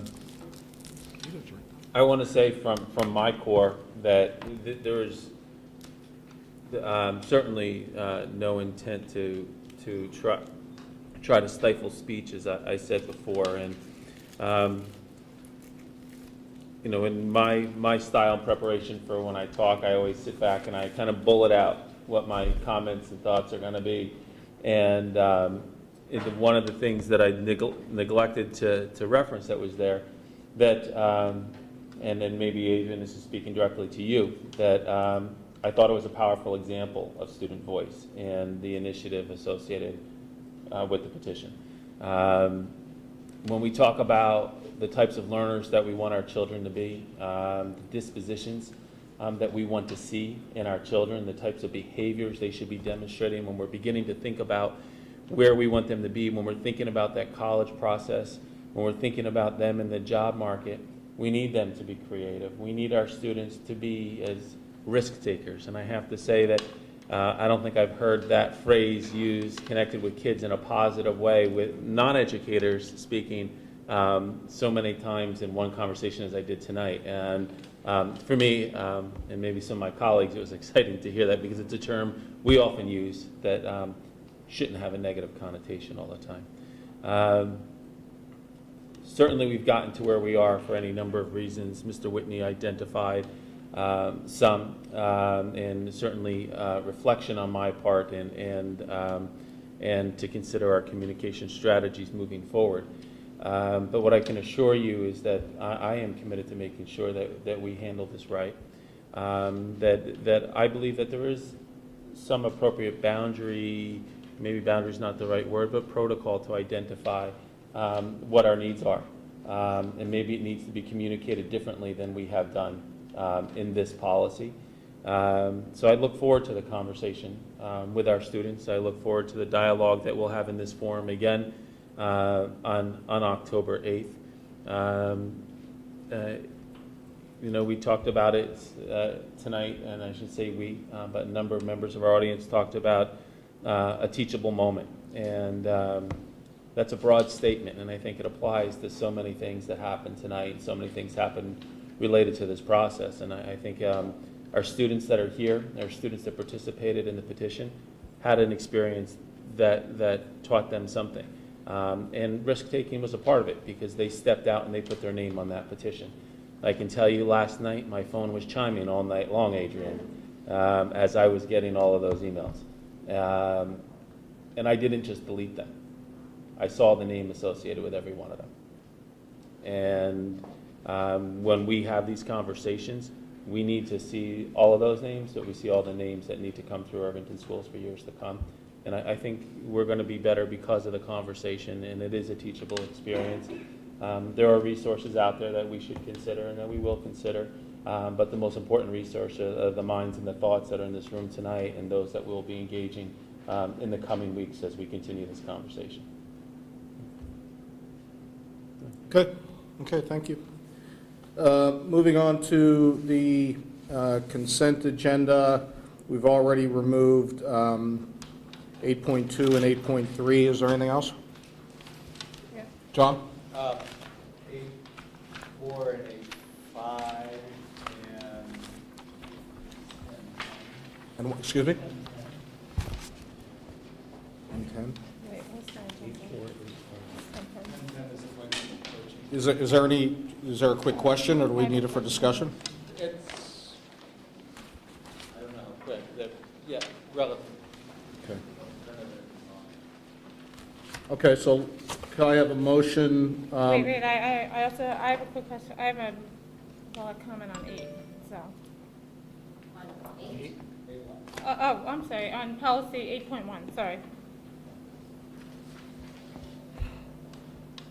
Okay. Could I have a motion to accept the consent agenda, but for 8.3, 8.1, 8.3, 8.4, 8.5, and 8.10, with the, there was a typo in the agenda. Say that again. Which one's it again? 10.10. Yeah, I missed that. Oh, I'm sorry, it was 10.10. 8.1, 8.3, 8.4, 8.5, and 10.10. 8.2 as well? I thought we were Can I clarify maybe my notes?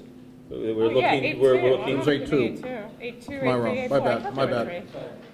three. 8.1, 8.2, 8.3, 8.5, and 1010. 8.4 as well. 8.4. Oh, 8.4, you want 8.4? Yeah. All the policies. Take the policies out, 8. Just take out 8, all of 8. Okay. All 8. The intent is to discuss each policy? We've already discussed 2 of those 5, but we can't then approve one of them. Excuse me? Well, 8.2 was, I think. No, 8.2 and 8.3 were definitely, we said we were We removing. didn't say 8.2. Everybody has something to say about all the things in 8. Okay, so We won't repeat ourselves. we're removing everything in 8. There's 10.10. And 10.10. Well, Okay, maybe you can just ask your question about 10.10. Yeah. why don't we just get the vote over? So can I get a motion to approve everything but section 8 and 10.10? So moved. All those in favor? Aye. Aye, 5-0. Okay, let's start with 8.1. John? That's not. Okay. That's Robin. Robin? Oh, on the, Maybe in the facilities. yeah, I just felt like there should be one word that needed to be added. Had agree or disagree, fine. What is my policy? Yeah, you have it.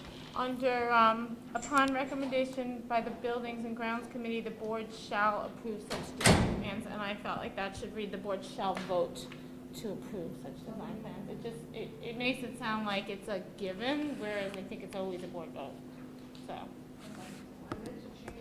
Yeah, that was, In other words, vote to. that was in our notes and just didn't That's make what I it to this thought, version. yeah, yeah. Okay, good catch.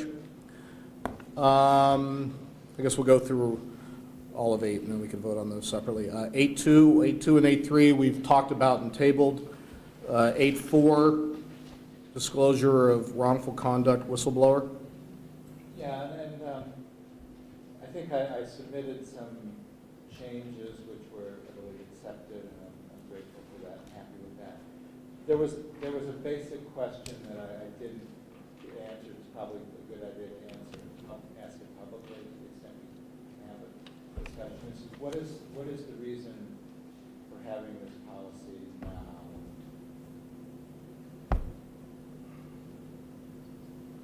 I don't know, Carolyn, if you want to. I already indicated it's not a legally required policy, but it is a policy recommended by NISBA. And in their recent round of updates, they sent it around, and I believe Elaine received it and sent it to me and said, can you take a look? And I said, it's not legally required, but we can adopt it. So this isn't a reaction to any particular incidents or anything like that? No, It's not at all. I mean, I think it's a good idea. I just didn't get that. Got it. I think Okay. we want to have a structure to let people whistleblow. Sure. No, I agree. Anything else on 8.4? No? 8.5? John? Well, that's the question. Where are we on the, let me just take a look at this. Where are we on the issue of students who move out of the district in this We draft of added, the policy? sorry. Please, we no, added please, Maria. language, starting second semester. So if a student, So if a student goes to school here 9th, 10th, and 11th grade, and they move out, they finish first semester, they start second semester, and at some point during second semester, a senior moves out of the district, they have a right to petition the superintendent and ask that they stay for the remainder of the year tuition-free. Oh, But it's not on what was handing out in the back, sorry. Yeah, after the start of the second semester. Oh, I can't, I just ignored the red, okay, sorry, Yeah. because it's really hard to read, okay. oh yeah, it gets changed every year. I like that, I think. And we also Yeah. deleted the point about, the arbitrary number of 10 kids Right. per Right. grade. That was removed. Okay. And you put in some language suggesting at least some process for review. Right, which that is language really came nice. out, yeah, directly. And the idea was, and I think it's good for the public to hear that, once the kids are in our district, they're our kids, regardless. And so, once they're our kids, they should be treated like our kids. There really should not be that much of a, if we have to make a distinction for some sort of process reasons that isn't onerous, okay. But the idea was, and I think coming out of the policy committee, regardless, they're our kids, we're going to take care of them and treat them the same as everybody else. Okay. And then I guess there was 10-10? Yeah, unless you want to do the vote on those first. We could do it. Let's just do it all together in case. 10-10, I just want to, this is, Coaching position? coaching, I just want to Yes, sir. understand, I think now we have, I guess this must have just been the way it's budgeted, but I want to understand, we have a head, for the varsity football, we have a head coach, and this will be the third assistant, so we'll have 3 assistants. And for JV, we have just a head coach? And 2 assistants, I believe. We also, 2, I thought that's not what you, is that right? Say that again, I'm sorry. 2 assistants for JV? I just have to verify the number on JV, but we have one varsity head coach, 3 assistants, head coach for junior varsity, and my recollection, John, is inaccurate at this moment. I'm trying to look up my... Well, if what you sent me is Yeah. What I sent you is accurate. I think there was just a head coach in that, and then there was a modified head coach and an assistant. I'm just wondering why why is the varsity much bigger than the JV? Is that why there's much more staffing on that level, or what's the reason? I mean, apart from the fact that we want to have a good varsity football team and watching them win is more fun than watching them lose. Yeah, certainly it's been the model of the program that's been in place historically, that there are a number of specialty areas within football, I suppose, and traditionally football will have multiple coaches, not only to train and support our student athletes, but I think there's a need to closely monitor the safety of our student athletes, with it being a full contact sport as it is. The coaching structure has not shifted. I can certainly represent within the past year, the model that's in place is what was in place in recent history. I'm just wondering out loud, if it's safety, why wouldn't it make sense to sort of have assistants in each group?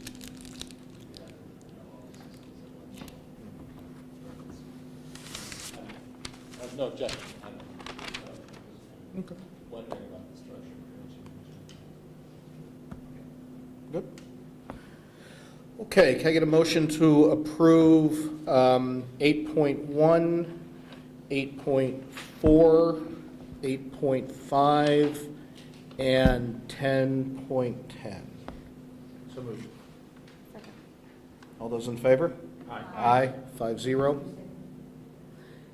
And I think that leads us to section 12, which is a presentation to be led by Dr. Harrison on district board goals and the theory of action.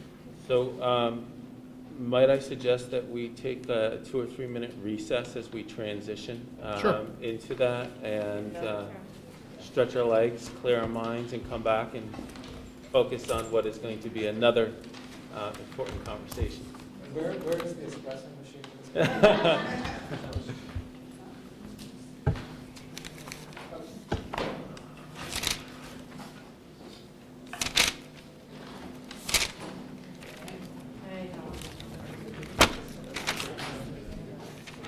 Trustee is kind enough to appear and tell us stuff that the school needs to know about the village, please.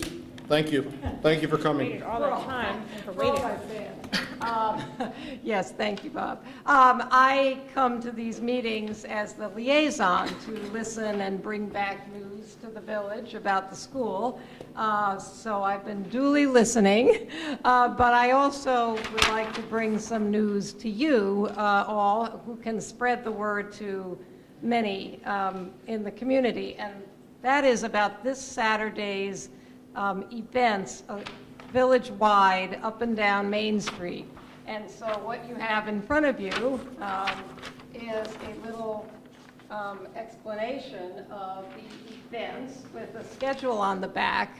And basically, as far as as kids in the community are concerned, I think you might want to draw attention to the art experiences, which are listed for Saturday between 12 and 4. There are 2 professional artists who will be set up on Main Street to offer art experiences for kids. I've heard them talk about easels. I don't know exactly what they're doing, but I expect it to be rather creative. That'll be right in the area near Village Hall. And the other thing that I think is such a valuable thing for local history for kids from, I don't know, 10 or so on are the guided historic walks. So if you believe that history comes alive for kids, if there's sort of hands-on learning, these are 2 experiences. There's a morning guided walk that goes around the waterfront and up Main Street. And then there's an afternoon walk that starts at Village Hall, it goes on the aqueduct to Lyndhurst and back to the Octagonal House. So there's lots of discussion during those walks that are just full of information that might spark the interest of the kids in the community, as well as some of the adults. And you'll see there's a movie and there's all sorts of things going on. So this is part of the dual-pronged attempt to get visitors into town and help the downtown businesses, as well as to make a vibrant place for those of us who actually live here. So we call it escape to the river towns, but you live here, so you don't need to escape to the river towns. So I have a pile of these. If you are going to be in a place that you can distribute these, or people you think who might want to see this who don't know about it, it's all on the village website. This is a village-sponsored event. But I did want to tell you one other bit of news that the village learned on Friday. After quite a long effort, the village had asked that a committee send an application into the state of New York to be recognized, if we were lucky enough, as a historic district. This is a very long process with pictures of all these 290 properties, a lot of public input, 4 or 5 public sessions, and a chance for property owners in the proposed historic district, just the core of the downtown and waterfront area. There was a chance for property owners to respond to the state if they objected to this. Way less than 50% of the property owners did not object. So with a strong application and community support, this was approved on Friday by the state. So we are officially a state of New York. There's a Irvington Historic District, one of 20 in the state that was recognized on Friday. So we're pretty proud of that. So whatever you might hear about the information, there was some passion about this, and we tried to inform the public of the facts of the situation. And we wanted input, and we got input, and some people are not happy with it, but there was a strong contingent who very much felt this was a very positive thing.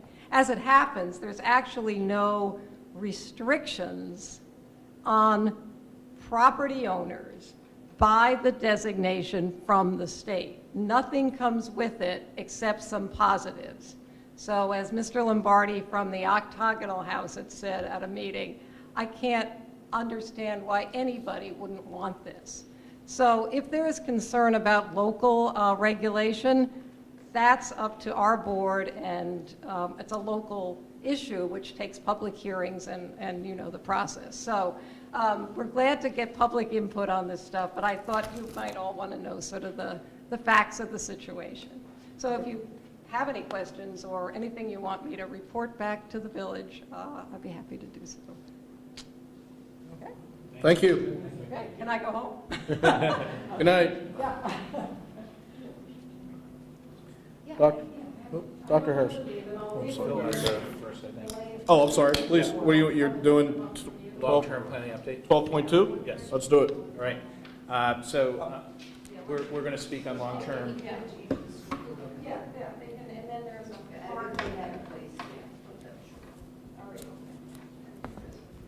All set, Connie? Yeah. Okay. Thank you. So we're going to move on to our next scheduled business.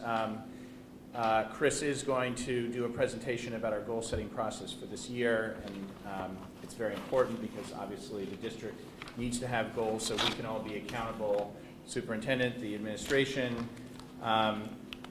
The goal-setting process is theoretically derivative of something that we don't have, and that is a long-term plan.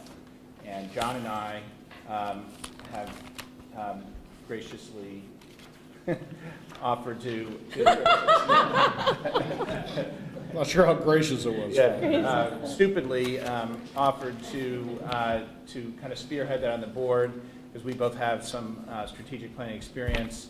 And so basically what we've found so far is we've been interviewing a number of outside consultants who specialize in helping us with this sort of thing.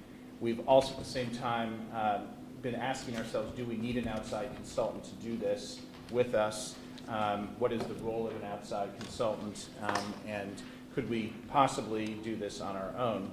So each time we interview a consultant, we're sort of testing ourselves and the consultant as to whether or not we really need to have their services. Is it a valuable thing? We've not made a decision yet. It's been more lengthy than we expected in terms of interviewing these consultants.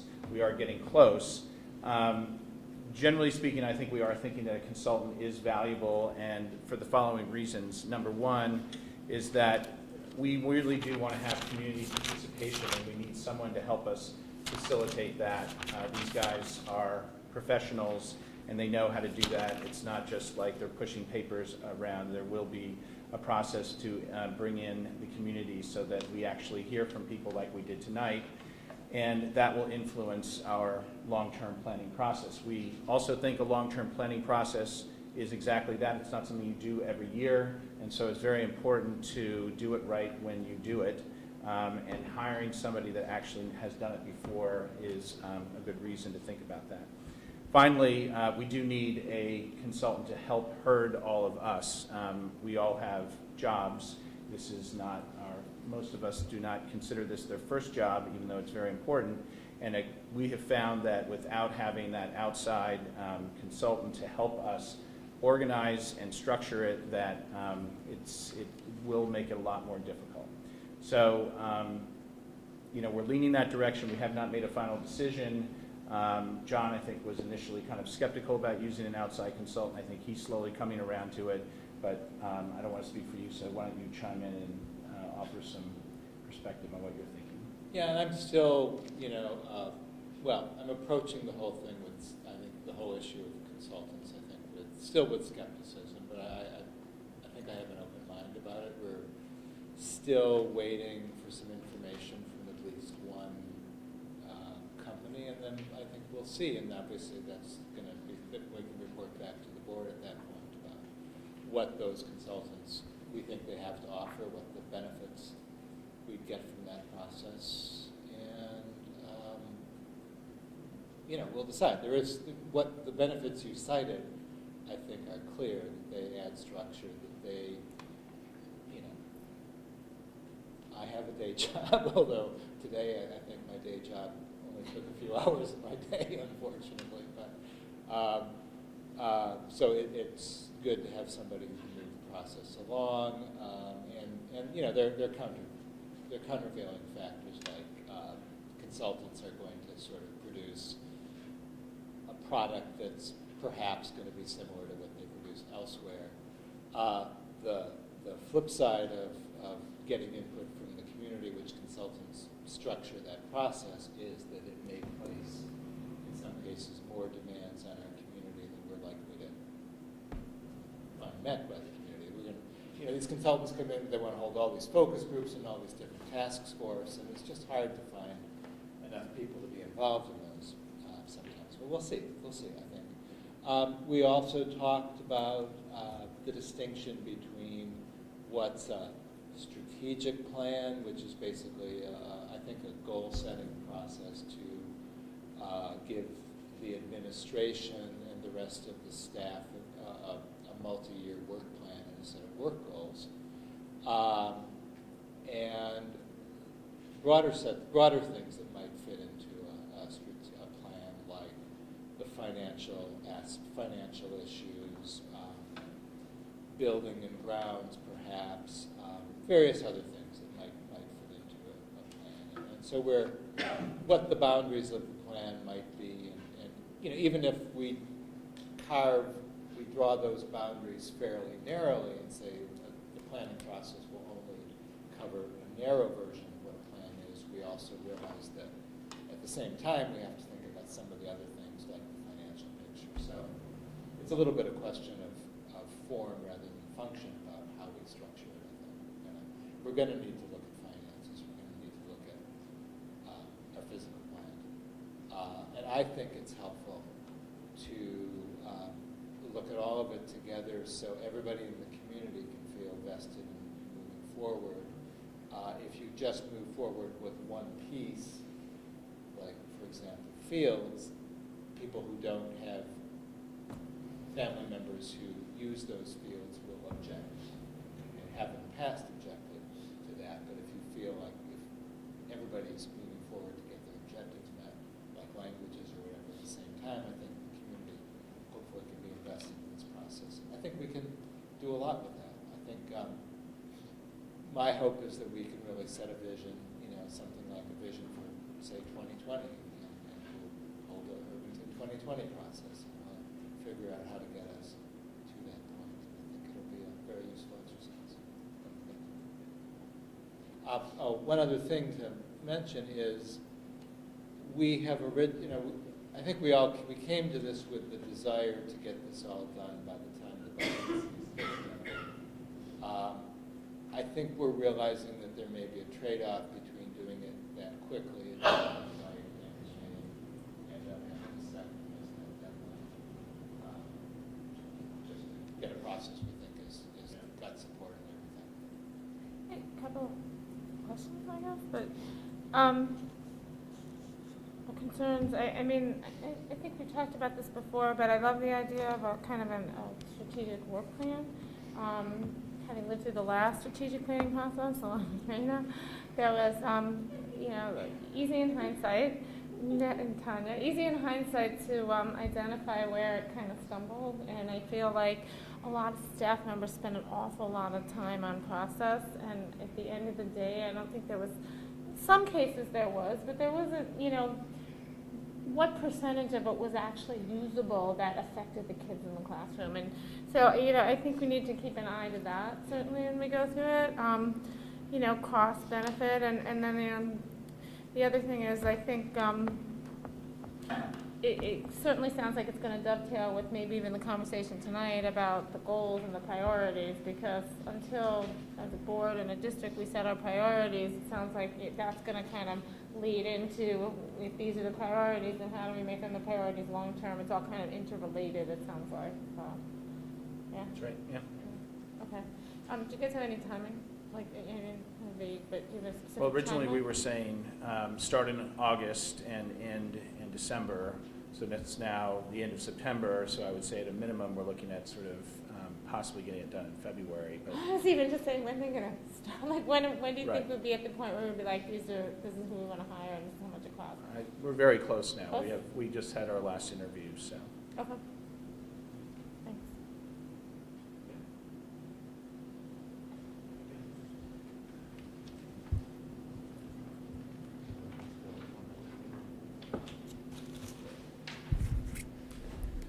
I think Mrs. Kerner provided the segue that I needed for a transition, and so I don't think I have to spend a lot of time on that. But when we think about our goals as educators, as board members, public servants, engaged parents, we all approach education obviously with mission, spirit, passion, and we're all here for a reason. And so when we think back at how education has evolved and it's evolving, things are very, very different today than they were even a year or two ago. When we think about what's happening as far as a trend, whether we want to say across the state, whether we want to say our region, nationally, internationally, we can recognize changes that are there. The role and responsibility of schools certainly looks different, being charged to do more than they have in the past, but are doing so with new and higher standards increased accountability individually, teachers, school staff, boards of education, and community, but doing so with greater fiscal constraints. Demands are greater. You know, we could sit back and talk about all the things that schools have to manage, whether that is rollout of new curricula, whether that's implementing a new data dashboard or parent portal, but we're doing so with greater fiscal constraints, and we can certainly reference the tax cap with the impact that has had. But we can sit back and we can think, well, this is what we need to do here in Irvington. We can sit back and we can think about what is happening across the United States. But one of the major shifts that we have to recognize is that we do live in a very global society, that there is a global marketplace that may not have had the same impact for a child in Irvington back a number of years ago. There's increased competition for college acceptances and the changing face of the job market. We can all go and find numbers of studies that talk about, well, back when we were going to school, they would speak about the number of jobs you would have in a career. Now the studies and conversations are about the number of careers you have during your work life.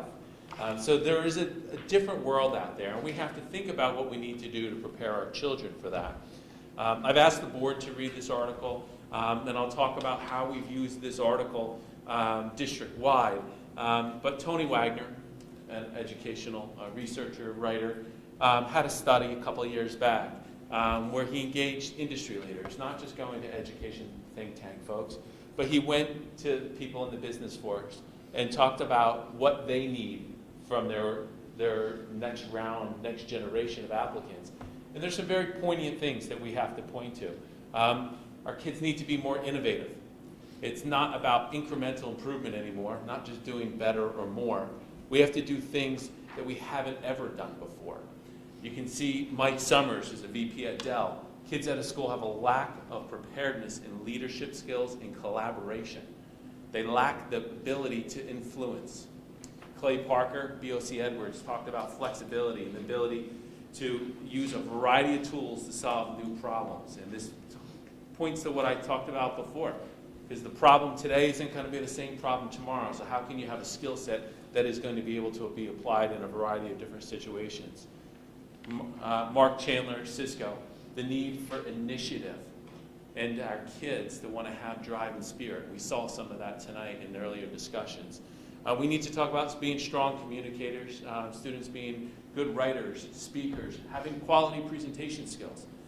We have to talk about our students and how they are processing information, large quantities of information, and be able to do so in a variety of different situations. But we can't lose sight of that we have to make sure we're promoting imagination, creativity, and empathy. So with that said, we've used this article to frame thinking around work that we've done in our district. And some background. As you can imagine, as with any organization, we have retreats, our board has retreats. We had a retreat with our administrative team. We spent 3 days together, just isolated and focused on our work for this year, assessing things that we've done in the past year. But we use this to guide our thinking, to set a stage for the dialogue that we were going to have the first couple of days in July. And it was really a successful process because we started to talk about what we value about education, what we want for our kids. We challenged each other's thinking. We kind of put ourselves out there and really had a passionate discussion about the types of experiences our kids have. And in doing so, we created what we refer to as theories of actions that are, as you can see, assumptions about how we can move our organization from its current state to our desired future. Now, when we think about theories of action, they're broad belief statements. They're almost like in the old basic computer world, if-then statements, right? If we want to accomplish something, we have to do this. We have to have something that's actionable. And then when you think about these, you break them down and get more and more specific as we go through it. But I have to say that this process and this dialogue started with this very article, with those quotes from those professionals, have led to a common ground. It's a real focused discussion and has been motivational for our staff. And in doing so, we developed 3 different theories. This first theory, and I'm certainly not going to read every word to you, but it's talking about the type of learning experience our children need to have to be successful in that global society. So think about the connection with the article. So what do we have to do? We have to have a rigorous, authentic learning experience rooted in a comprehensive curriculum. So we're talking about there needs to be challenge, but rigor's more than challenge. You have to be able to apply skills across a variety of different situations. Authentic, we're talking about real to life. Think about those quotes that came up before. We want to think about how kids are going to be able to demonstrate those skills, apply those skills in an environment whereby we really, really believe that it's going to be motivational for them and it's going to be applicable to bigger pictures for them in the world. And when we talk about skills and dispositions, we're talking about behaviors. This is where the risk taker comes up, kids that are problem solvers, good communicators, collaborators. When we think about professional learning, this is a commitment that we have a commitment to professional growth, professional learning, not only to our teachers, but engaging the community and dialogue about teaching and learning, helping parents to understand why we're teaching what we do and how we're teaching it. And in doing so, we recognize that we're going to build all of our ability, our capacity to be able to support our students' success. And then finally, thinking about what we do as educators to evaluate and reflect on what happens in the classroom, how we're using our classroom observation, and we're collecting evidence and using that evidence, whether that's formal observations, other types of data that we're collecting from classroom visitations to promote what we say reflective practice, but for us to be able to evaluate what we're doing, for teachers to be able to improve their craft and coach one another to really change their practice to improve student achievement. So when we think about that, and we've processed this, we've broken this out, we've talked about it with our staff, all of our teachers in the district have read that article, all of our teachers have really reviewed those belief statements. But it's really become motivational because teachers are starting to use a common language, use the language from that article, use the article as motivation to want to have some change in the classroom.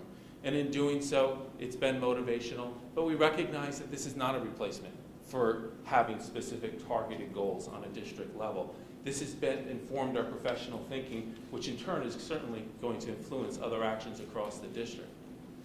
So maybe to reference what Mr. Whitney was speaking of before, we look at the big picture of where we are with goals. We think about that goal alignment. And in the center, we talk about the strategic or the long-range planning goals, which we're looking to develop.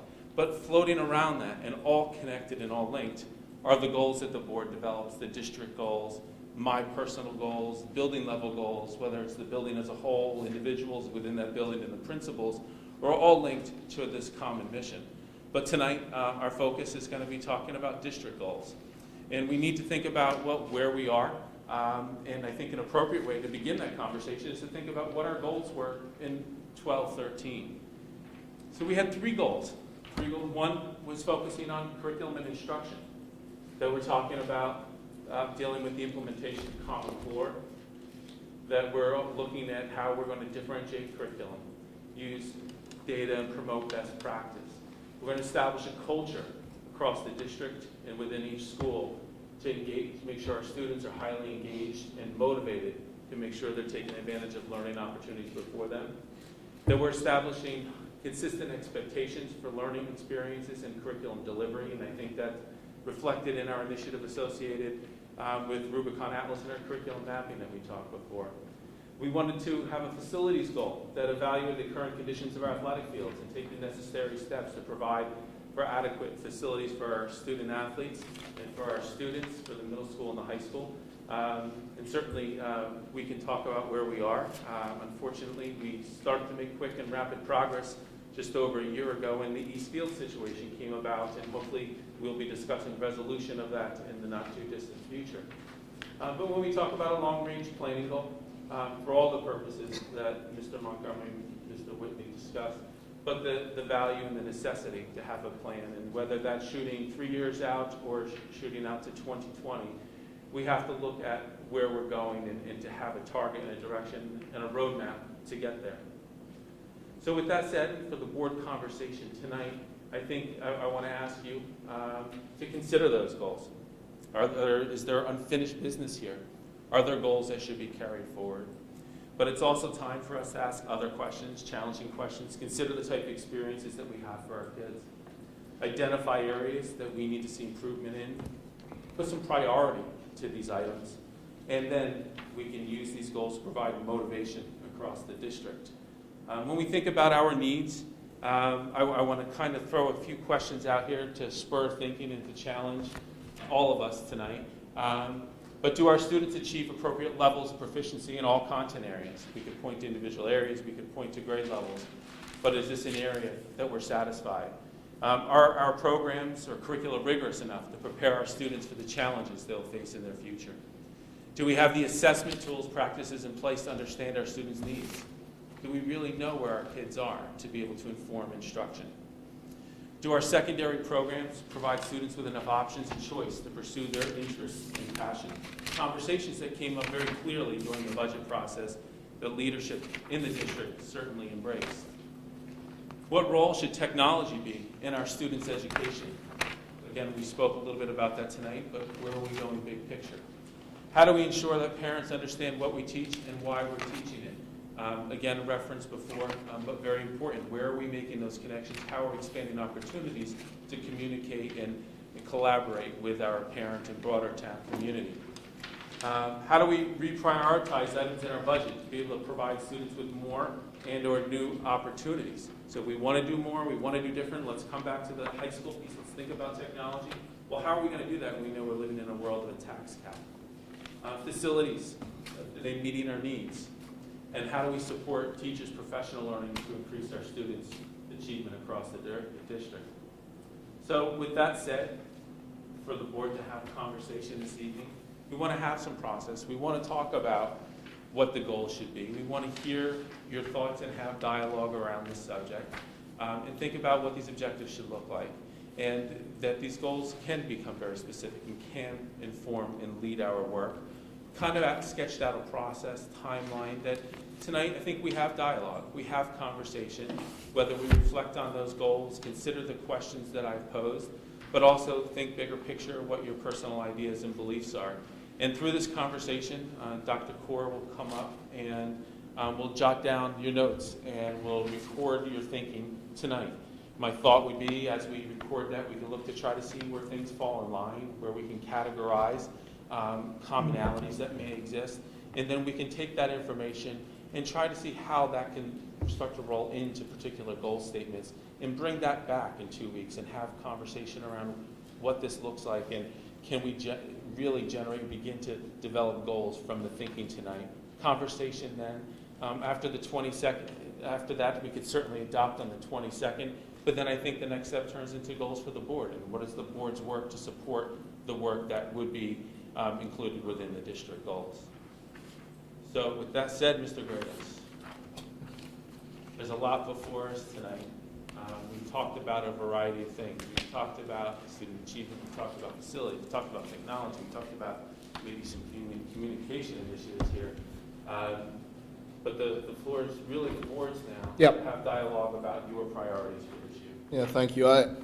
I'll let others lead us off. I mean, the only thing that has struck me, I mean, as we all get from people that we converse with, ideas, perspectives from how folks' children are learning, and in our school district, their experiences at various grade levels, various teachers, what have you. And then the conversation goes to, well, what should our schools look like? What should they be? You know, for instance, should we expand our language program? That seems to be something that's very important to the community. Technology. A parent had sent me, I should actually send to the board, it's really interesting, that another school offers, I don't even know what the proper, I'm so out of it, Phil, when it comes to technology.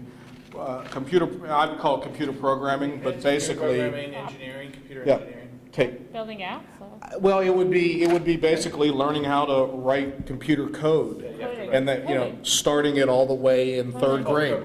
And the argument is, well, you know, if you're looking at ways to, you know, what are the jobs our kids are going to have in the future? Well, you know, if you look at how many people that are going to school, even postgraduate, for computer programming, how many people are in that, you know, shouldn't we start teaching that younger? And unfortunately, and while I agree with it, I mean, I've thrown out to the board previously that we should get rid of French and start teaching Mandarin. And it's something that I'd like us to look at.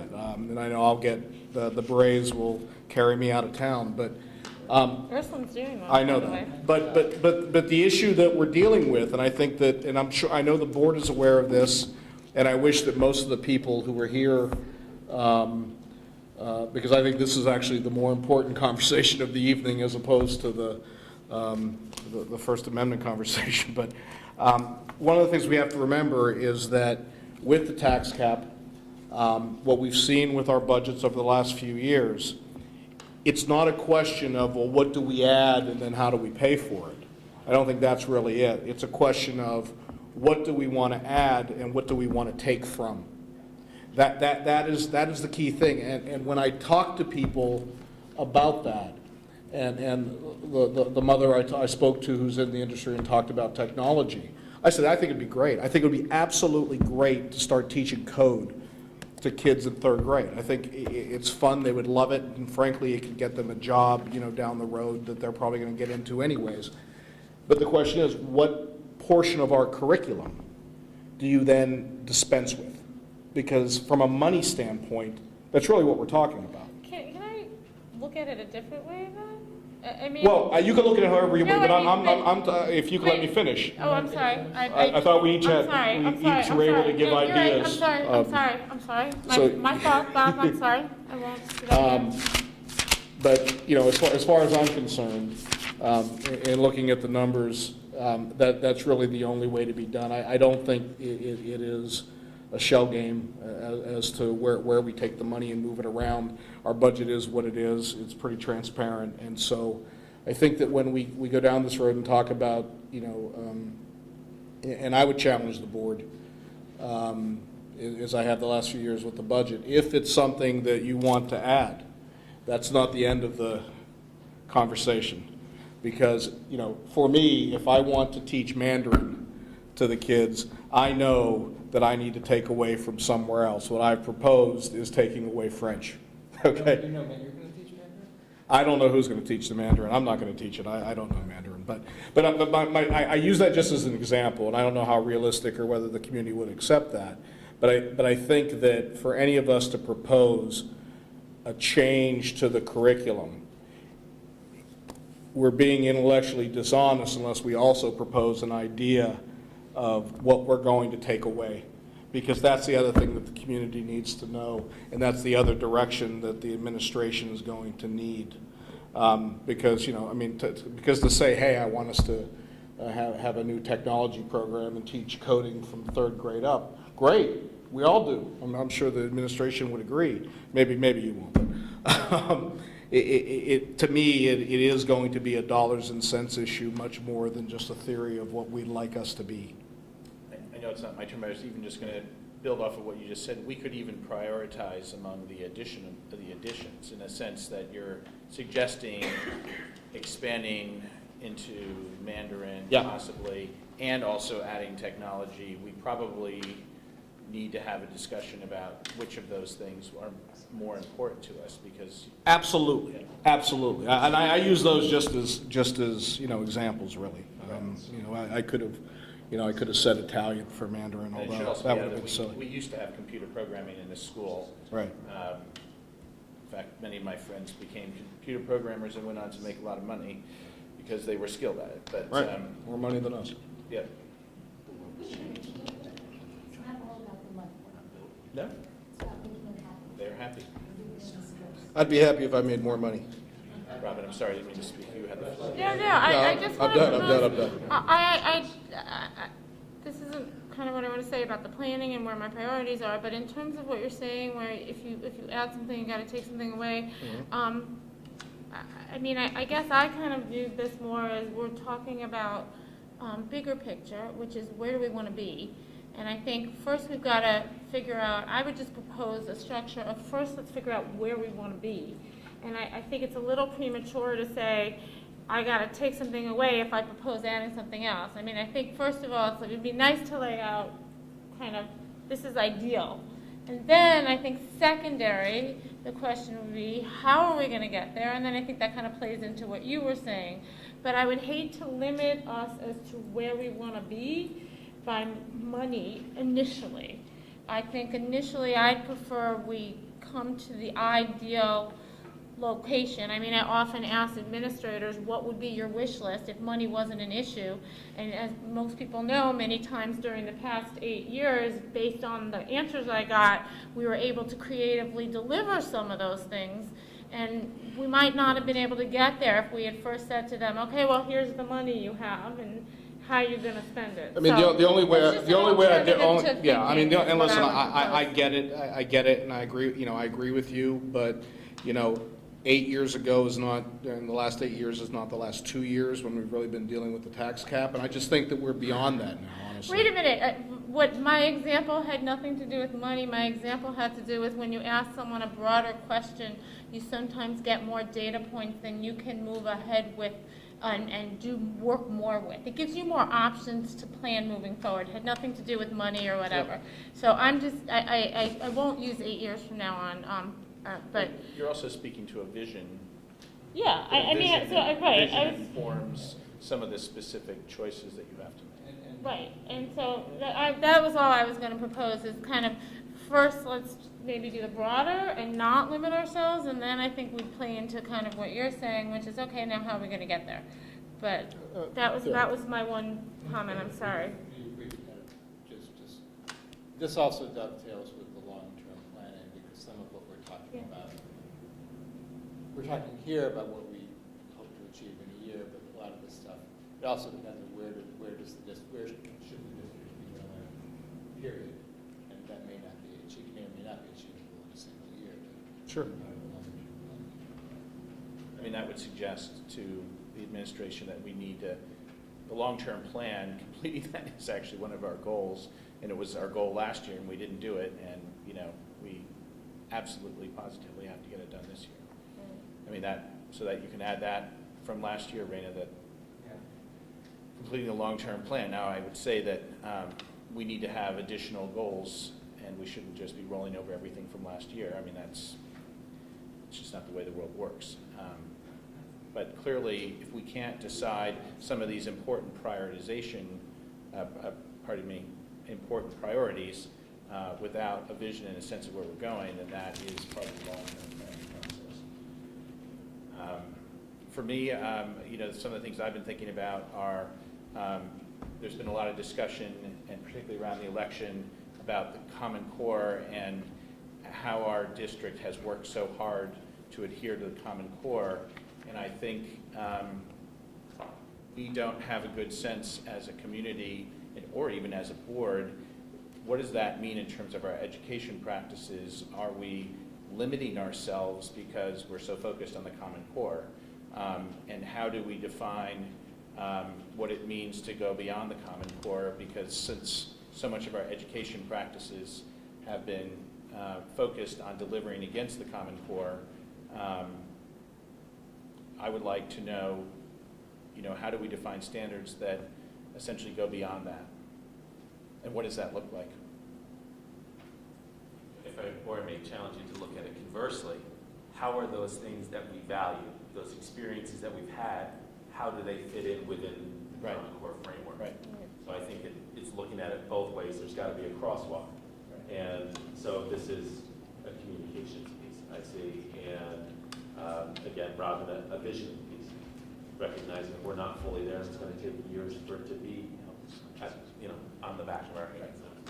The other thing that for me is priority, and this just comes out of the scores that we've recently received, and also to a certain extent some hearsay from people in town, is that our ELA program needs to be re-looked at, because I know it was something that was looked at several years ago, as to the strengths and weaknesses in that program, and where there may be opportunities to close the gap between where we are today and where we want to be. This is obviously late at night, but it's interesting aside in listening to the chatter, reading the chatter about our math scores and how well, for a few years now, it's not just this year, but for a few years, our math scores have trended up. And there's been certain things with different grades and things like that. you know, and our ELA scores, whether it's the test, our teaching, whatever the reason is, and we could argue about all of that, but have not kept pace. I mean, the truism is that the fact is it just hasn't kept pace with the increase that we've seen in the math scores. And I know there's going to be curriculum discussions, and I think that ultimately one of our global goals is going to revolve around curriculum. But I guess I wonder why that is, because I think that when we roll those numbers out to the community, and a parent is saying, well, yeah, you know, they see it as a focus on math, but not a focus on ELA. I just have to laugh because so many people have complained about the math program. and the funny thing is, speaking as a math major, my own personal view, clearly the program we have wouldn't be my first choice, as I've said many times. But I think what the scores indicate are how well are we teaching to what New York State wants. Mm-hmm. I don't actually think that the scores indicate how proficient are we developing future students and mathematicians. So I think it's great that our scores are good, and I think it actually speaks nicely about our teachers and they're doing their job.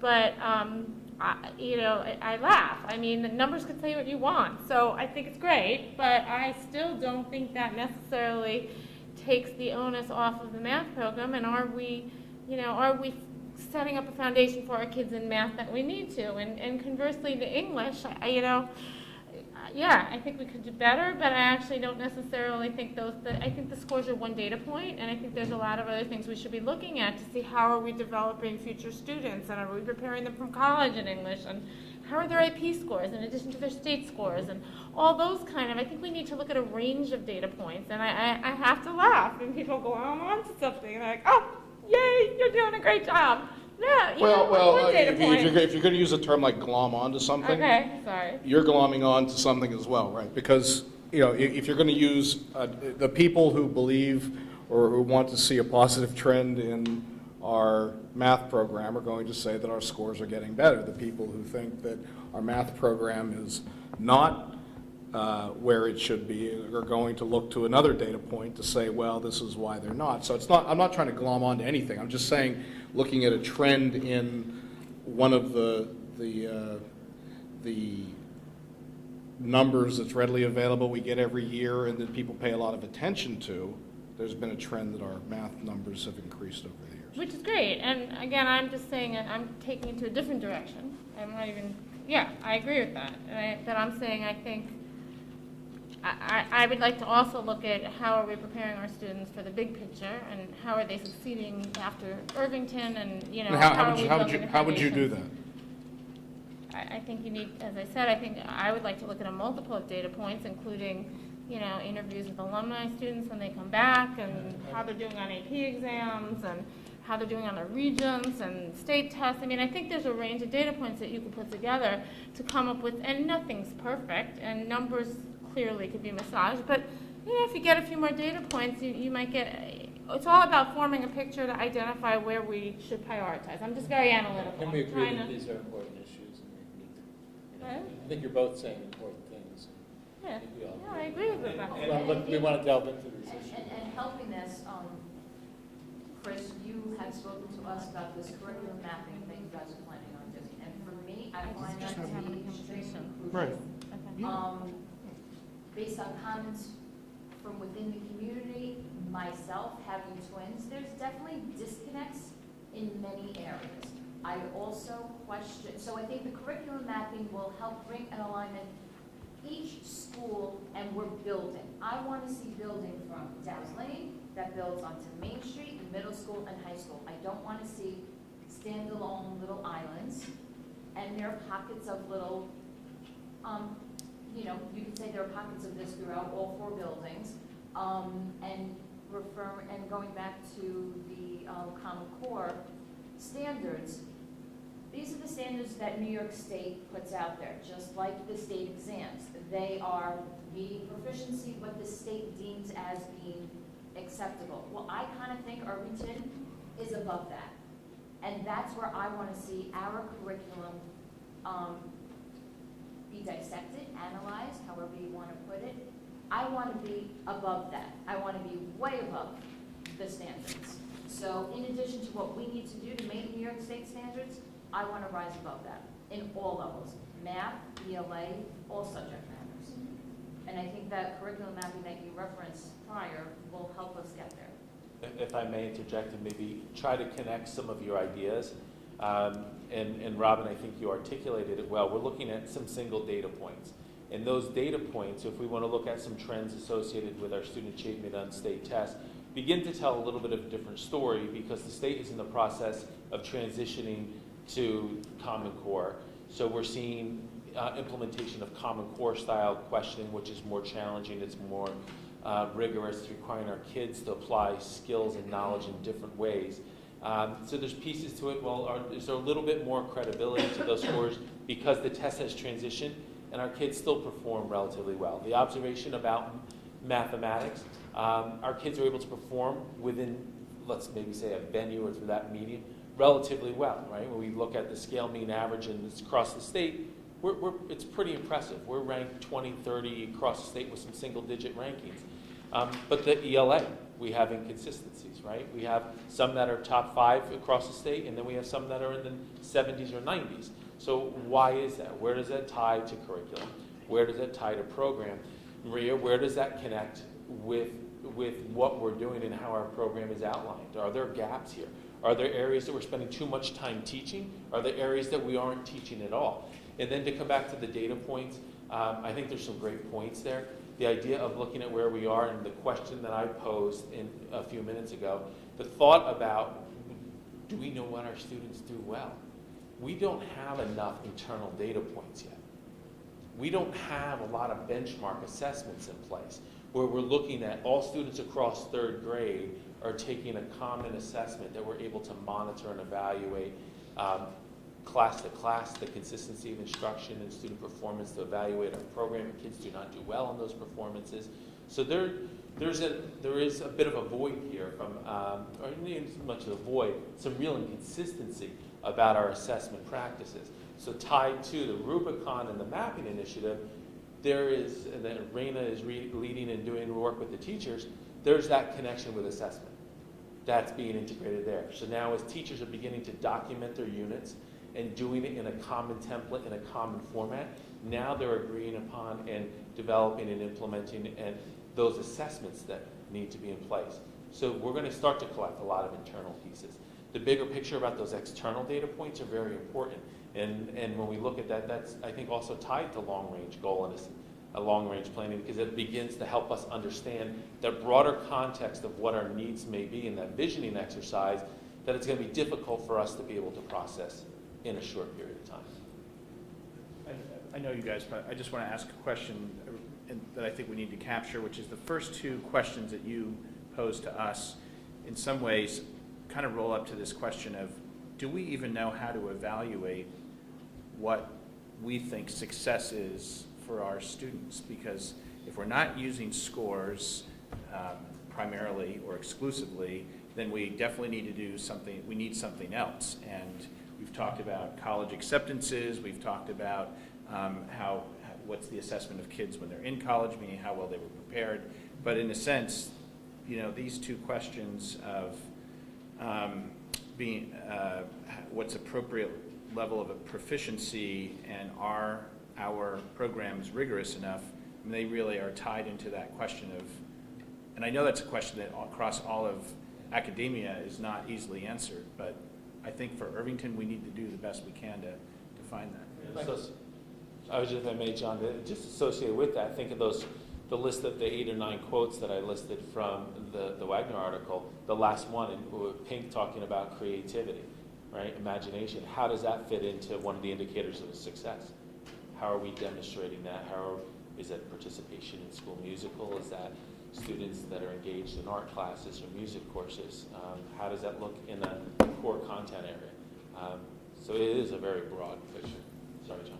Well, I have a few thoughts, but maybe just most connected to that.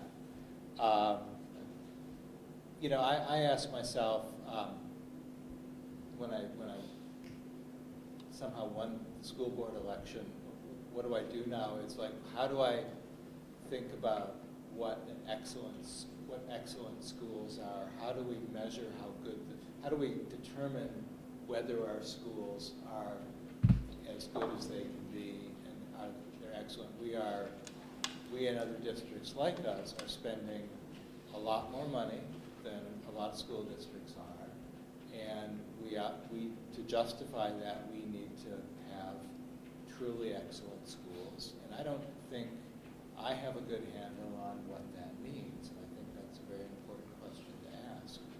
Is what is, and it's related to the question of what is student success. But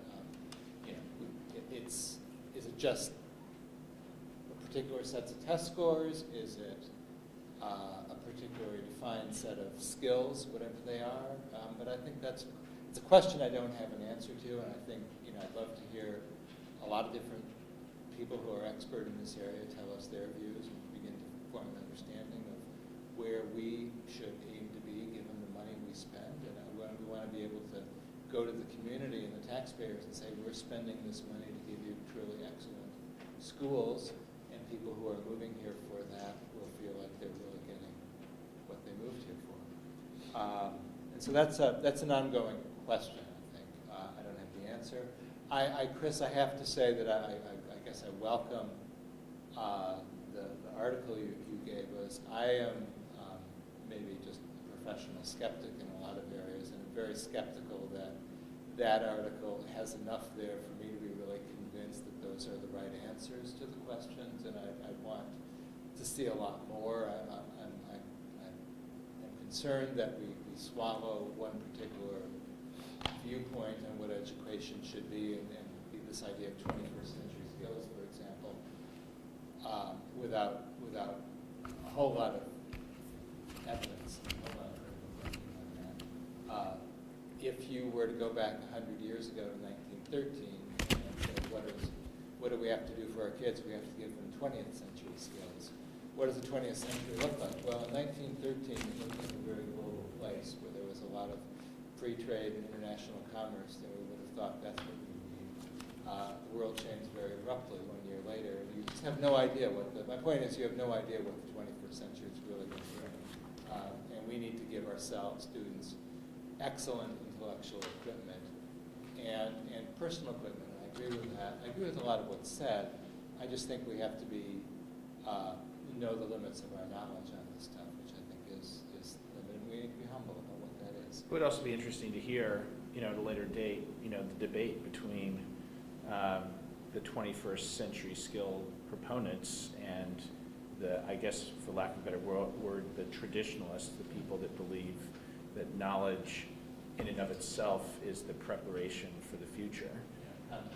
And those are, and I really would be great to have information about those sorts of things. Even if it's all right if you believe in 21st century skills, but... Well, and I'm not suggesting that those are personal beliefs, and it's not something that's embedded in one article. When we talk about Common Core, when we talk about state initiative, when we talk about mandates, they reference that. And it's not a hypothetical, pie-in-the-sky idea. It comes down to those points that we were talking about. Kids being critical thinkers, being risk takers, kids that can communicate effectively, that know how to collaborate.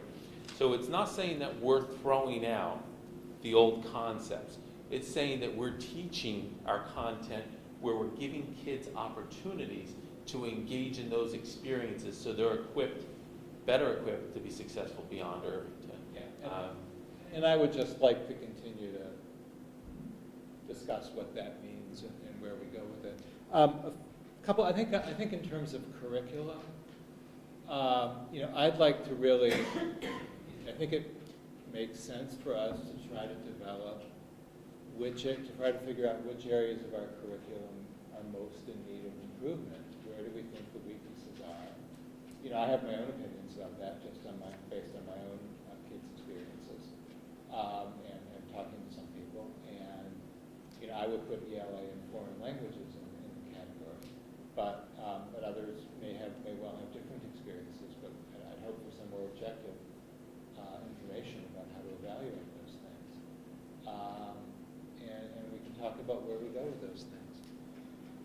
I hope, and I'm very sympathetic to Maria's view that we want to aim for more than state standards. I hope that we don't want to be limited by just focusing on the Common Core. I'm also concerned about making test results the focus too much, because we are going to get teachers who are going to be incented to teach to the test, or possibly just teach particular students who will make or break their results to that test. We need to be very careful about those sorts of things. And I'm not saying you're not, but there's balance to be struck there, I think. It's nice to have the evaluation, but the testing should not be the goal of teaching. It should be a way for us to evaluate how the teaching is being done. And it's easy to slide into being the goal of teaching, I think. And I think we also need to think seriously. I was just going to say, I just comment to Raina, just the concept here, that dialogue about understanding of what the growth that is measured through a standardized test is important, because it is a growth model where every child does count, so there's a value add component. Right. So that there's a connection with that. I just wanted to document that, make sure we're connected. That's right. It's a singular number per teacher, and there probably are ways to focus your efforts on ways to get it. I'm not saying anybody does this, but we have to be careful. One or two other things. I think also understanding our college preparation and admissions process is important, and we've started talking about that, because that's possibly an area where we're not doing as well as we could. And Common Core is supposed to be all about college and career readiness. Well, let's think about how we're doing, but maybe what Irvington should have in terms of college readiness and career readiness is, I think, beyond what the minimum expected from Common Core. And we ought to have a discussion about what Irvington needs to do with college preparation and readiness. Do I have anything else I want to add right now? No, I guess not. Those are my main ideas.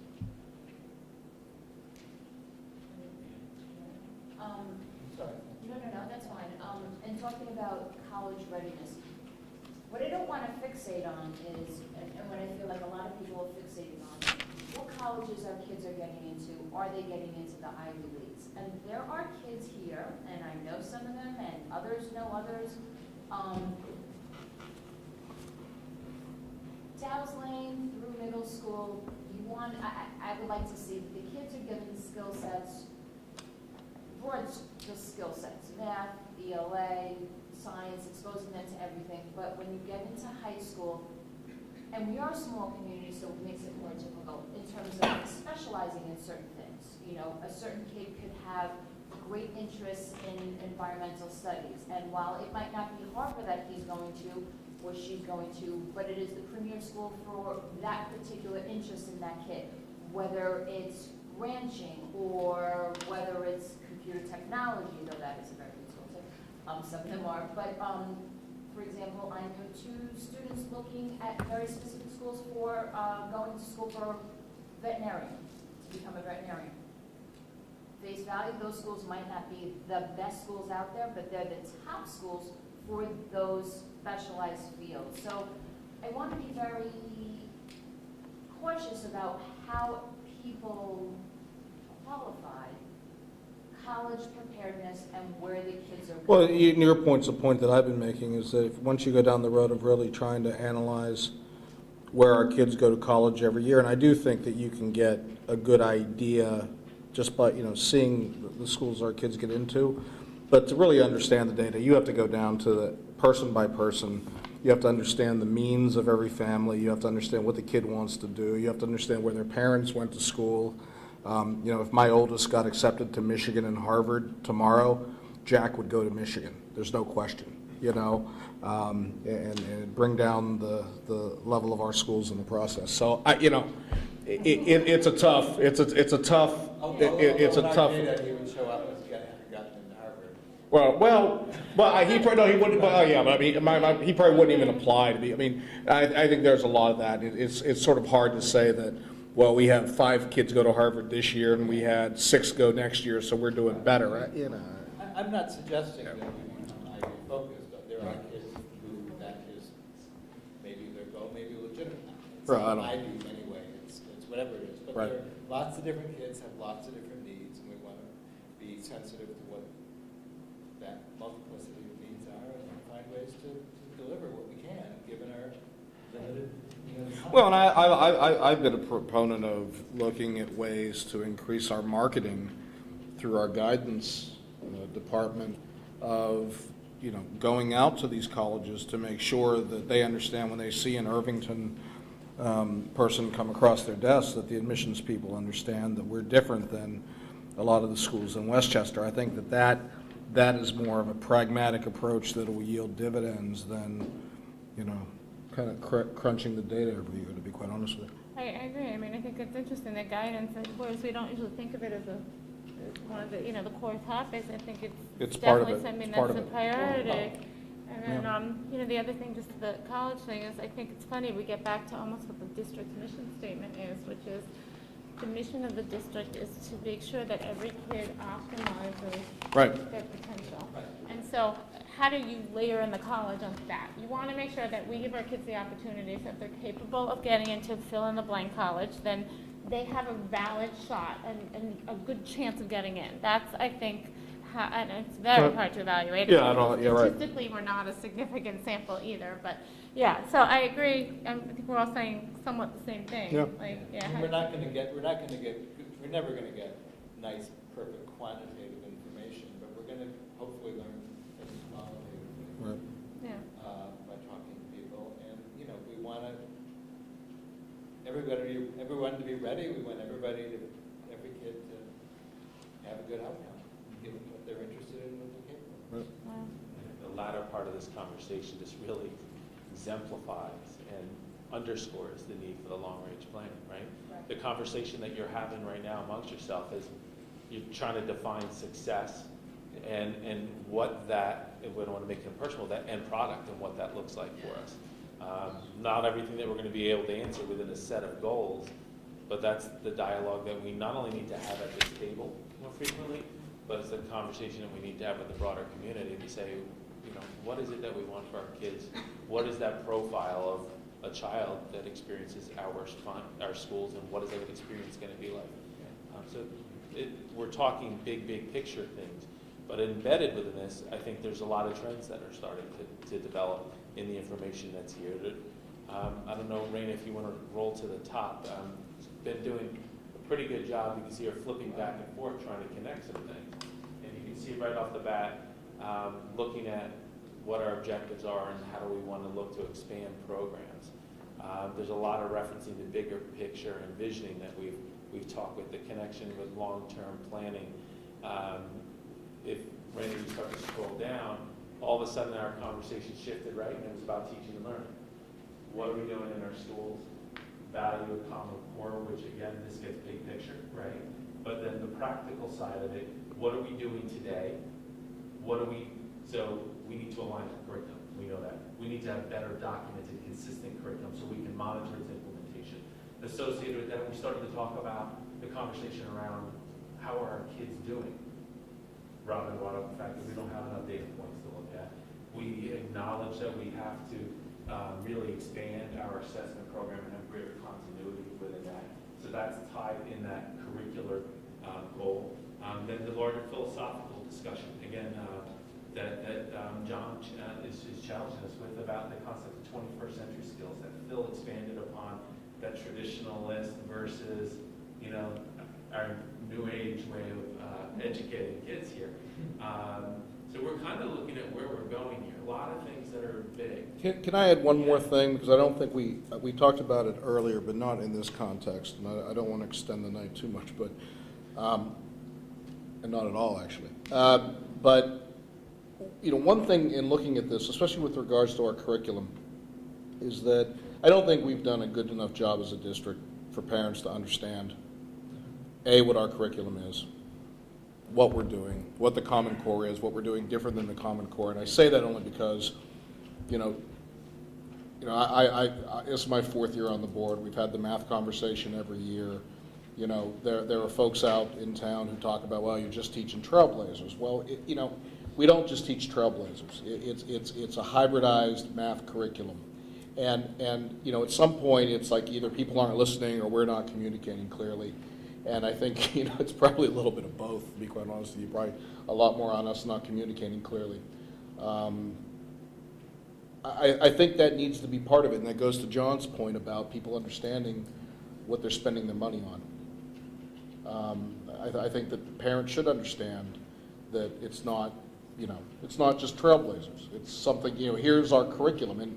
And I think that, and possibly part of the conversation that Rob and I were having versus the global versus me wanting to focus on the numbers and take things away is that all of this, in theory, sounds great, and it's very general, and it's very, but it doesn't, you know, I'm focused on, and I think we're going to get there, we're all going to be focused on it, but, you know, here's our math curriculum, and here's what the Common Core requires we teach, but we're Irvington, so we're teaching X plus Y, and here's what you're getting from us in our curriculum that you're not getting, you know, here's Irvington's curriculum. And I think it's going to, you know, for the cell of this to move forward, I think it's going to have to get to that granular of a level for people to understand that we're not just teaching Trailblazers.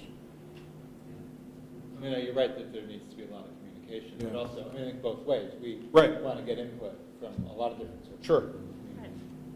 Expert and non-expert. All the Mandarin people have to start showing up at the meetings. Yeah, or finding ways to get their input if they can't or don't. Yeah, I mean, that's been the bane of the board's existence for years. How do you get people to, People show up for things like community conversations Right. and stuff like that. Right. They've had good response on that Well, we should, level. we got to Yeah. think about doing I more. think people will show up if there's not like they showed up tonight. Yeah. I think one of our challenges here is that there's a lot out there for us this year, and looking at things we want to accomplish, conversations we need to have. It's being very, and I don't want to use this word, strategic in the way that we try to plan and schedule these events and try to find as many opportunities as we can without exhausting and pushing people away. We have long-range planning that's going to be a process. We're going to have conversations in this room that we want folks to attend. We want to engage people in looking at our budget and being a part of that process. But then we're going to have to revisit East Field in the near future. We got to hit the space study. There's things that here that we have to sit back and we have to find ways and be creative about the forums that are going to be here to make sure we're having that contribution. You know, we're all very motivated, me included, to want to provide and enhance, but we have to be reflective of how we're going to get there so we don't put people on overload and not increase build capacity to gain support and educate our community. Do you have enough from us? I think we have a good start. I think we can sit down and encapsulate this into a handful of ideas, but I think that this isn't, you know, an end point to a conversation. Right. I think this was very, very important, and I wish there were more people here. I also think we could continue the dialogue a bit at our next meeting without moving into adoption. I think taking a page out of what we learned tonight, that sometimes things shouldn't be rushed. Right. And we should have another conversation and see if we might even talk about how we could get some input from people between now and 2 weeks from now.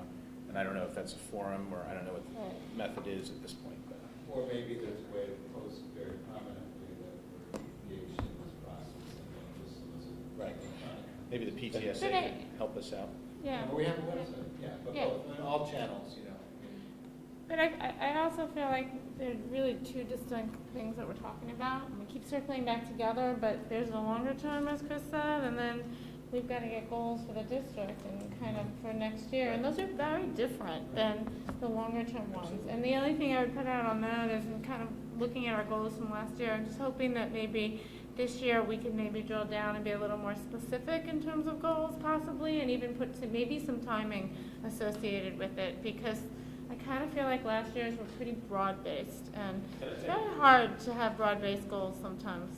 And I say that translates to my experience as well, and I think we need to be concrete about what we want to do, and that will provide us as the leadership team and everyone that we're going to work with to be able to be very poignant and strategic in our approach and how we're going to get that, to be able to develop achievable, measurable goals so that come end of the year, come middle of the year, we're going to be able to sit back and say, if we need to say assessment is tied to a curriculum goal, we're going to be able to demonstrate how we're utilizing information that we have, completed an inventory of the data points that we may have available, and our approach and methodology to identifying new measures of student success, growth, achievement, however we want to look at it. So I think you make a great point. So this is the first step. And if we were to flip back to the PowerPoint, I think we said this was conversation. We were melding these ideas. We're going to be in a position where we want to come back next week and to maybe try to take that information and frame some of it into goals and see what other ideas have come up. And one of our objectives here is that we're looking at a process where there's some immediacy and urgency to this work to get this done. But we're not going to lose quality here. And I think this experience and this discussion is just going to enrich and inform what we're going to have at the next level, whether that's Board of Ed goals and how your work is going to support this, and then looking at what comes out from the strategic planning process. But certainly, I think a very good start. Great. Great, thank you very much. Is there anyone in the community that wants to make any comments or questions regarding things not on the agenda? Oh, sorry. Sorry about that. Yeah. No, it's very late. I'll make this very brief, but this is a very exciting topic. It's unfortunate that it's late in the evening. I appreciate all the discussion that went on tonight. Like I say, too bad there aren't more people here, and it wasn't earlier in the evening. When looking at our kids' success, I think one way to maybe do that is look beyond Irvington, look beyond graduation, see what they're doing 4 years down the line, 8 years down the line. I know that's difficult to do, to gather that information, but that's a real measure of the individual, where they went, what they did, and where they're at the moment. Just having come off the process, I think careers is so important to discuss. I think that can begin much earlier. I think that there can be parental involvement in that, a little transparency between guidance and parents. We know our kids better than anybody at an early age. Have that discussion in 6th grade, 9th grade, 10th, 11th, through high school. What the parents see in their kids and what the school sees in their kids and what guidance sees in your kids. To be very specific, for lack of a better word, for any student, I should say, the careers these days, health sciences, biomedical engineering, business, these are things that curriculum-wise we might want to look at. I don't have the list of electives in front of me. Computer engineering was mentioned tonight. We all read the Yahoo ticker every now and then, There are these bits and pieces out there. They choose this over this. If you'd like this, take this. Okay, this one I say with a heavy heart. I, as a landscape architect, and involved in the architectural fields, I say this with a heavy heart because those professions meld many things: design, aesthetics, structures, math, physics. But there are no jobs right now. And again, I don't know our high school curriculum in this, and I don't have the electives, but we have focused on that in the past number of years, 10 years, 15 years. There are no jobs right now. So, Bob, while I would like to have a discussion with you of that give and take that you and Robin are having, I would look at, is the architectural field really where we want to spend time and money? And I'm going to make some enemies saying that, but like I say, I'm in the field, have been in the field, went to school for it, and it's a profession that is 20 years down the line when we have to rebuild everything in this country, that's when you want to be an architect. But unfortunately, politics isn't leading us there right now, but that's eventually what's going to happen. Thank you, guys. And Dale, I'm doing my part. Every kid I could talk to, I tell them not to be an attorney. So. And to go to Michigan. They can go to Michigan, just don't go to law school, that's it. Hi, Allison Felix. I'll be brief too. You know, I was interested in the conversation, you know, what do we have to take away, what do we have to add? Again, like Dale, I would look at some of the stuff that you're currently offering. Middle schoolers take a computer class. It's, I think, a quarter of a year. My kids made bookmarks and something else. They could come home and run circles around making those bookmarks. Their technological ability is far beyond making a bookmark in middle school. And, you know, you could change that into a coding quarter. I mean, I think we just need to, as Dale said, look at where the rubber's hitting the road now and where the opportunities are going to be, you know, when they're getting out of school. And, you know, I think that was a great idea when we first were introduced to computers, but, you know, the world has evolved, and I think sometimes the content of our classes hasn't. Again, just to ELA, yes, I agree. I think it's much better. My third child, who's now a freshman in high school, is getting a lot more writing than my senior and my college sophomore. But I will tell you that most colleges, including the top colleges, Stanford, it's mandatory for freshmen to take a writing class because they get to college and they don't know how to write. And I can also tell you that my two older children, I think maybe wrote one draft of a paper where they had one project where they had to write a paper and had to do multiple drafts. It's just not happening. It's just, you know, I would suggest if there's any way to have even a quarter and just basic persuasive writing so that kids can come out of high school and on any topic figure out, okay, how can I structure this and bang it out and it's not torture. You know, I think a lot of our kids in this district are hiring outside consultants to write their college essay, which is in a way crazy. They should be able to write them, come home and write them and do a couple of drafts and bring them in for a guidance counselor or an English teacher to, you know, I mean, I'm talking at the very tail end of this because I've gone through the whole process, but I think writing, and I also think another area where, I don't know how you address this, but our critical reading scores are low. And I know we're not teaching to critical reading scores, but I think our critical reading, where we end up in critical thinking is really what I'm saying. I think for whatever reason, you know, and I know for my kids when they tested, and I think my kids are smart kids, maybe not as smart as others, but, and talking to neighbors and friends, I think for whatever reason, our critical thinking skills are maybe being subsumed by testing and playing to the test. I mean, that's such a broad statement, and I don't know how we address that, but I do think it's an issue. So I'm sorry that's like going on in a bunch of different areas, but just based on my experience, having been through the entire 12 years and having different age kids.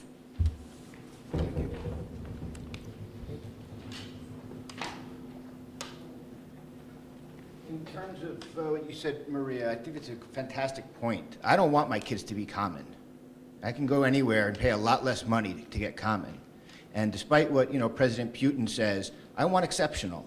And we pay a lot of money, we should get exceptional. And I'm really concerned about it. My stepkids are in the younger grades, so I don't know what it's like in the high school. I know that in the younger grades, you have to lay a certain foundation. You know, education's like building a house. If you don't have a good foundation, you know, the whole house collapses, and that the younger grades are building that foundation. But my stepkids don't seem particularly inspired, and we're already teaching to the test. Every day I pick the kids up after school every single day. What did you do in school today? And I don't know, my stepkids may not be the smartest kids in the world. I think they're pretty smart. I do a lot of extra work with them, and they prove themselves repeatedly that they can think when they're pushed to it, but they're not pushed to it in school here. I ask them each day, you know, what'd you learn today? And it's like pulling teeth to get an example of what did you specifically learn today. And and I have to say, honestly, more than half the time, probably easily 2/3 of the time, we reviewed for this test, or we reviewed this test that we just took.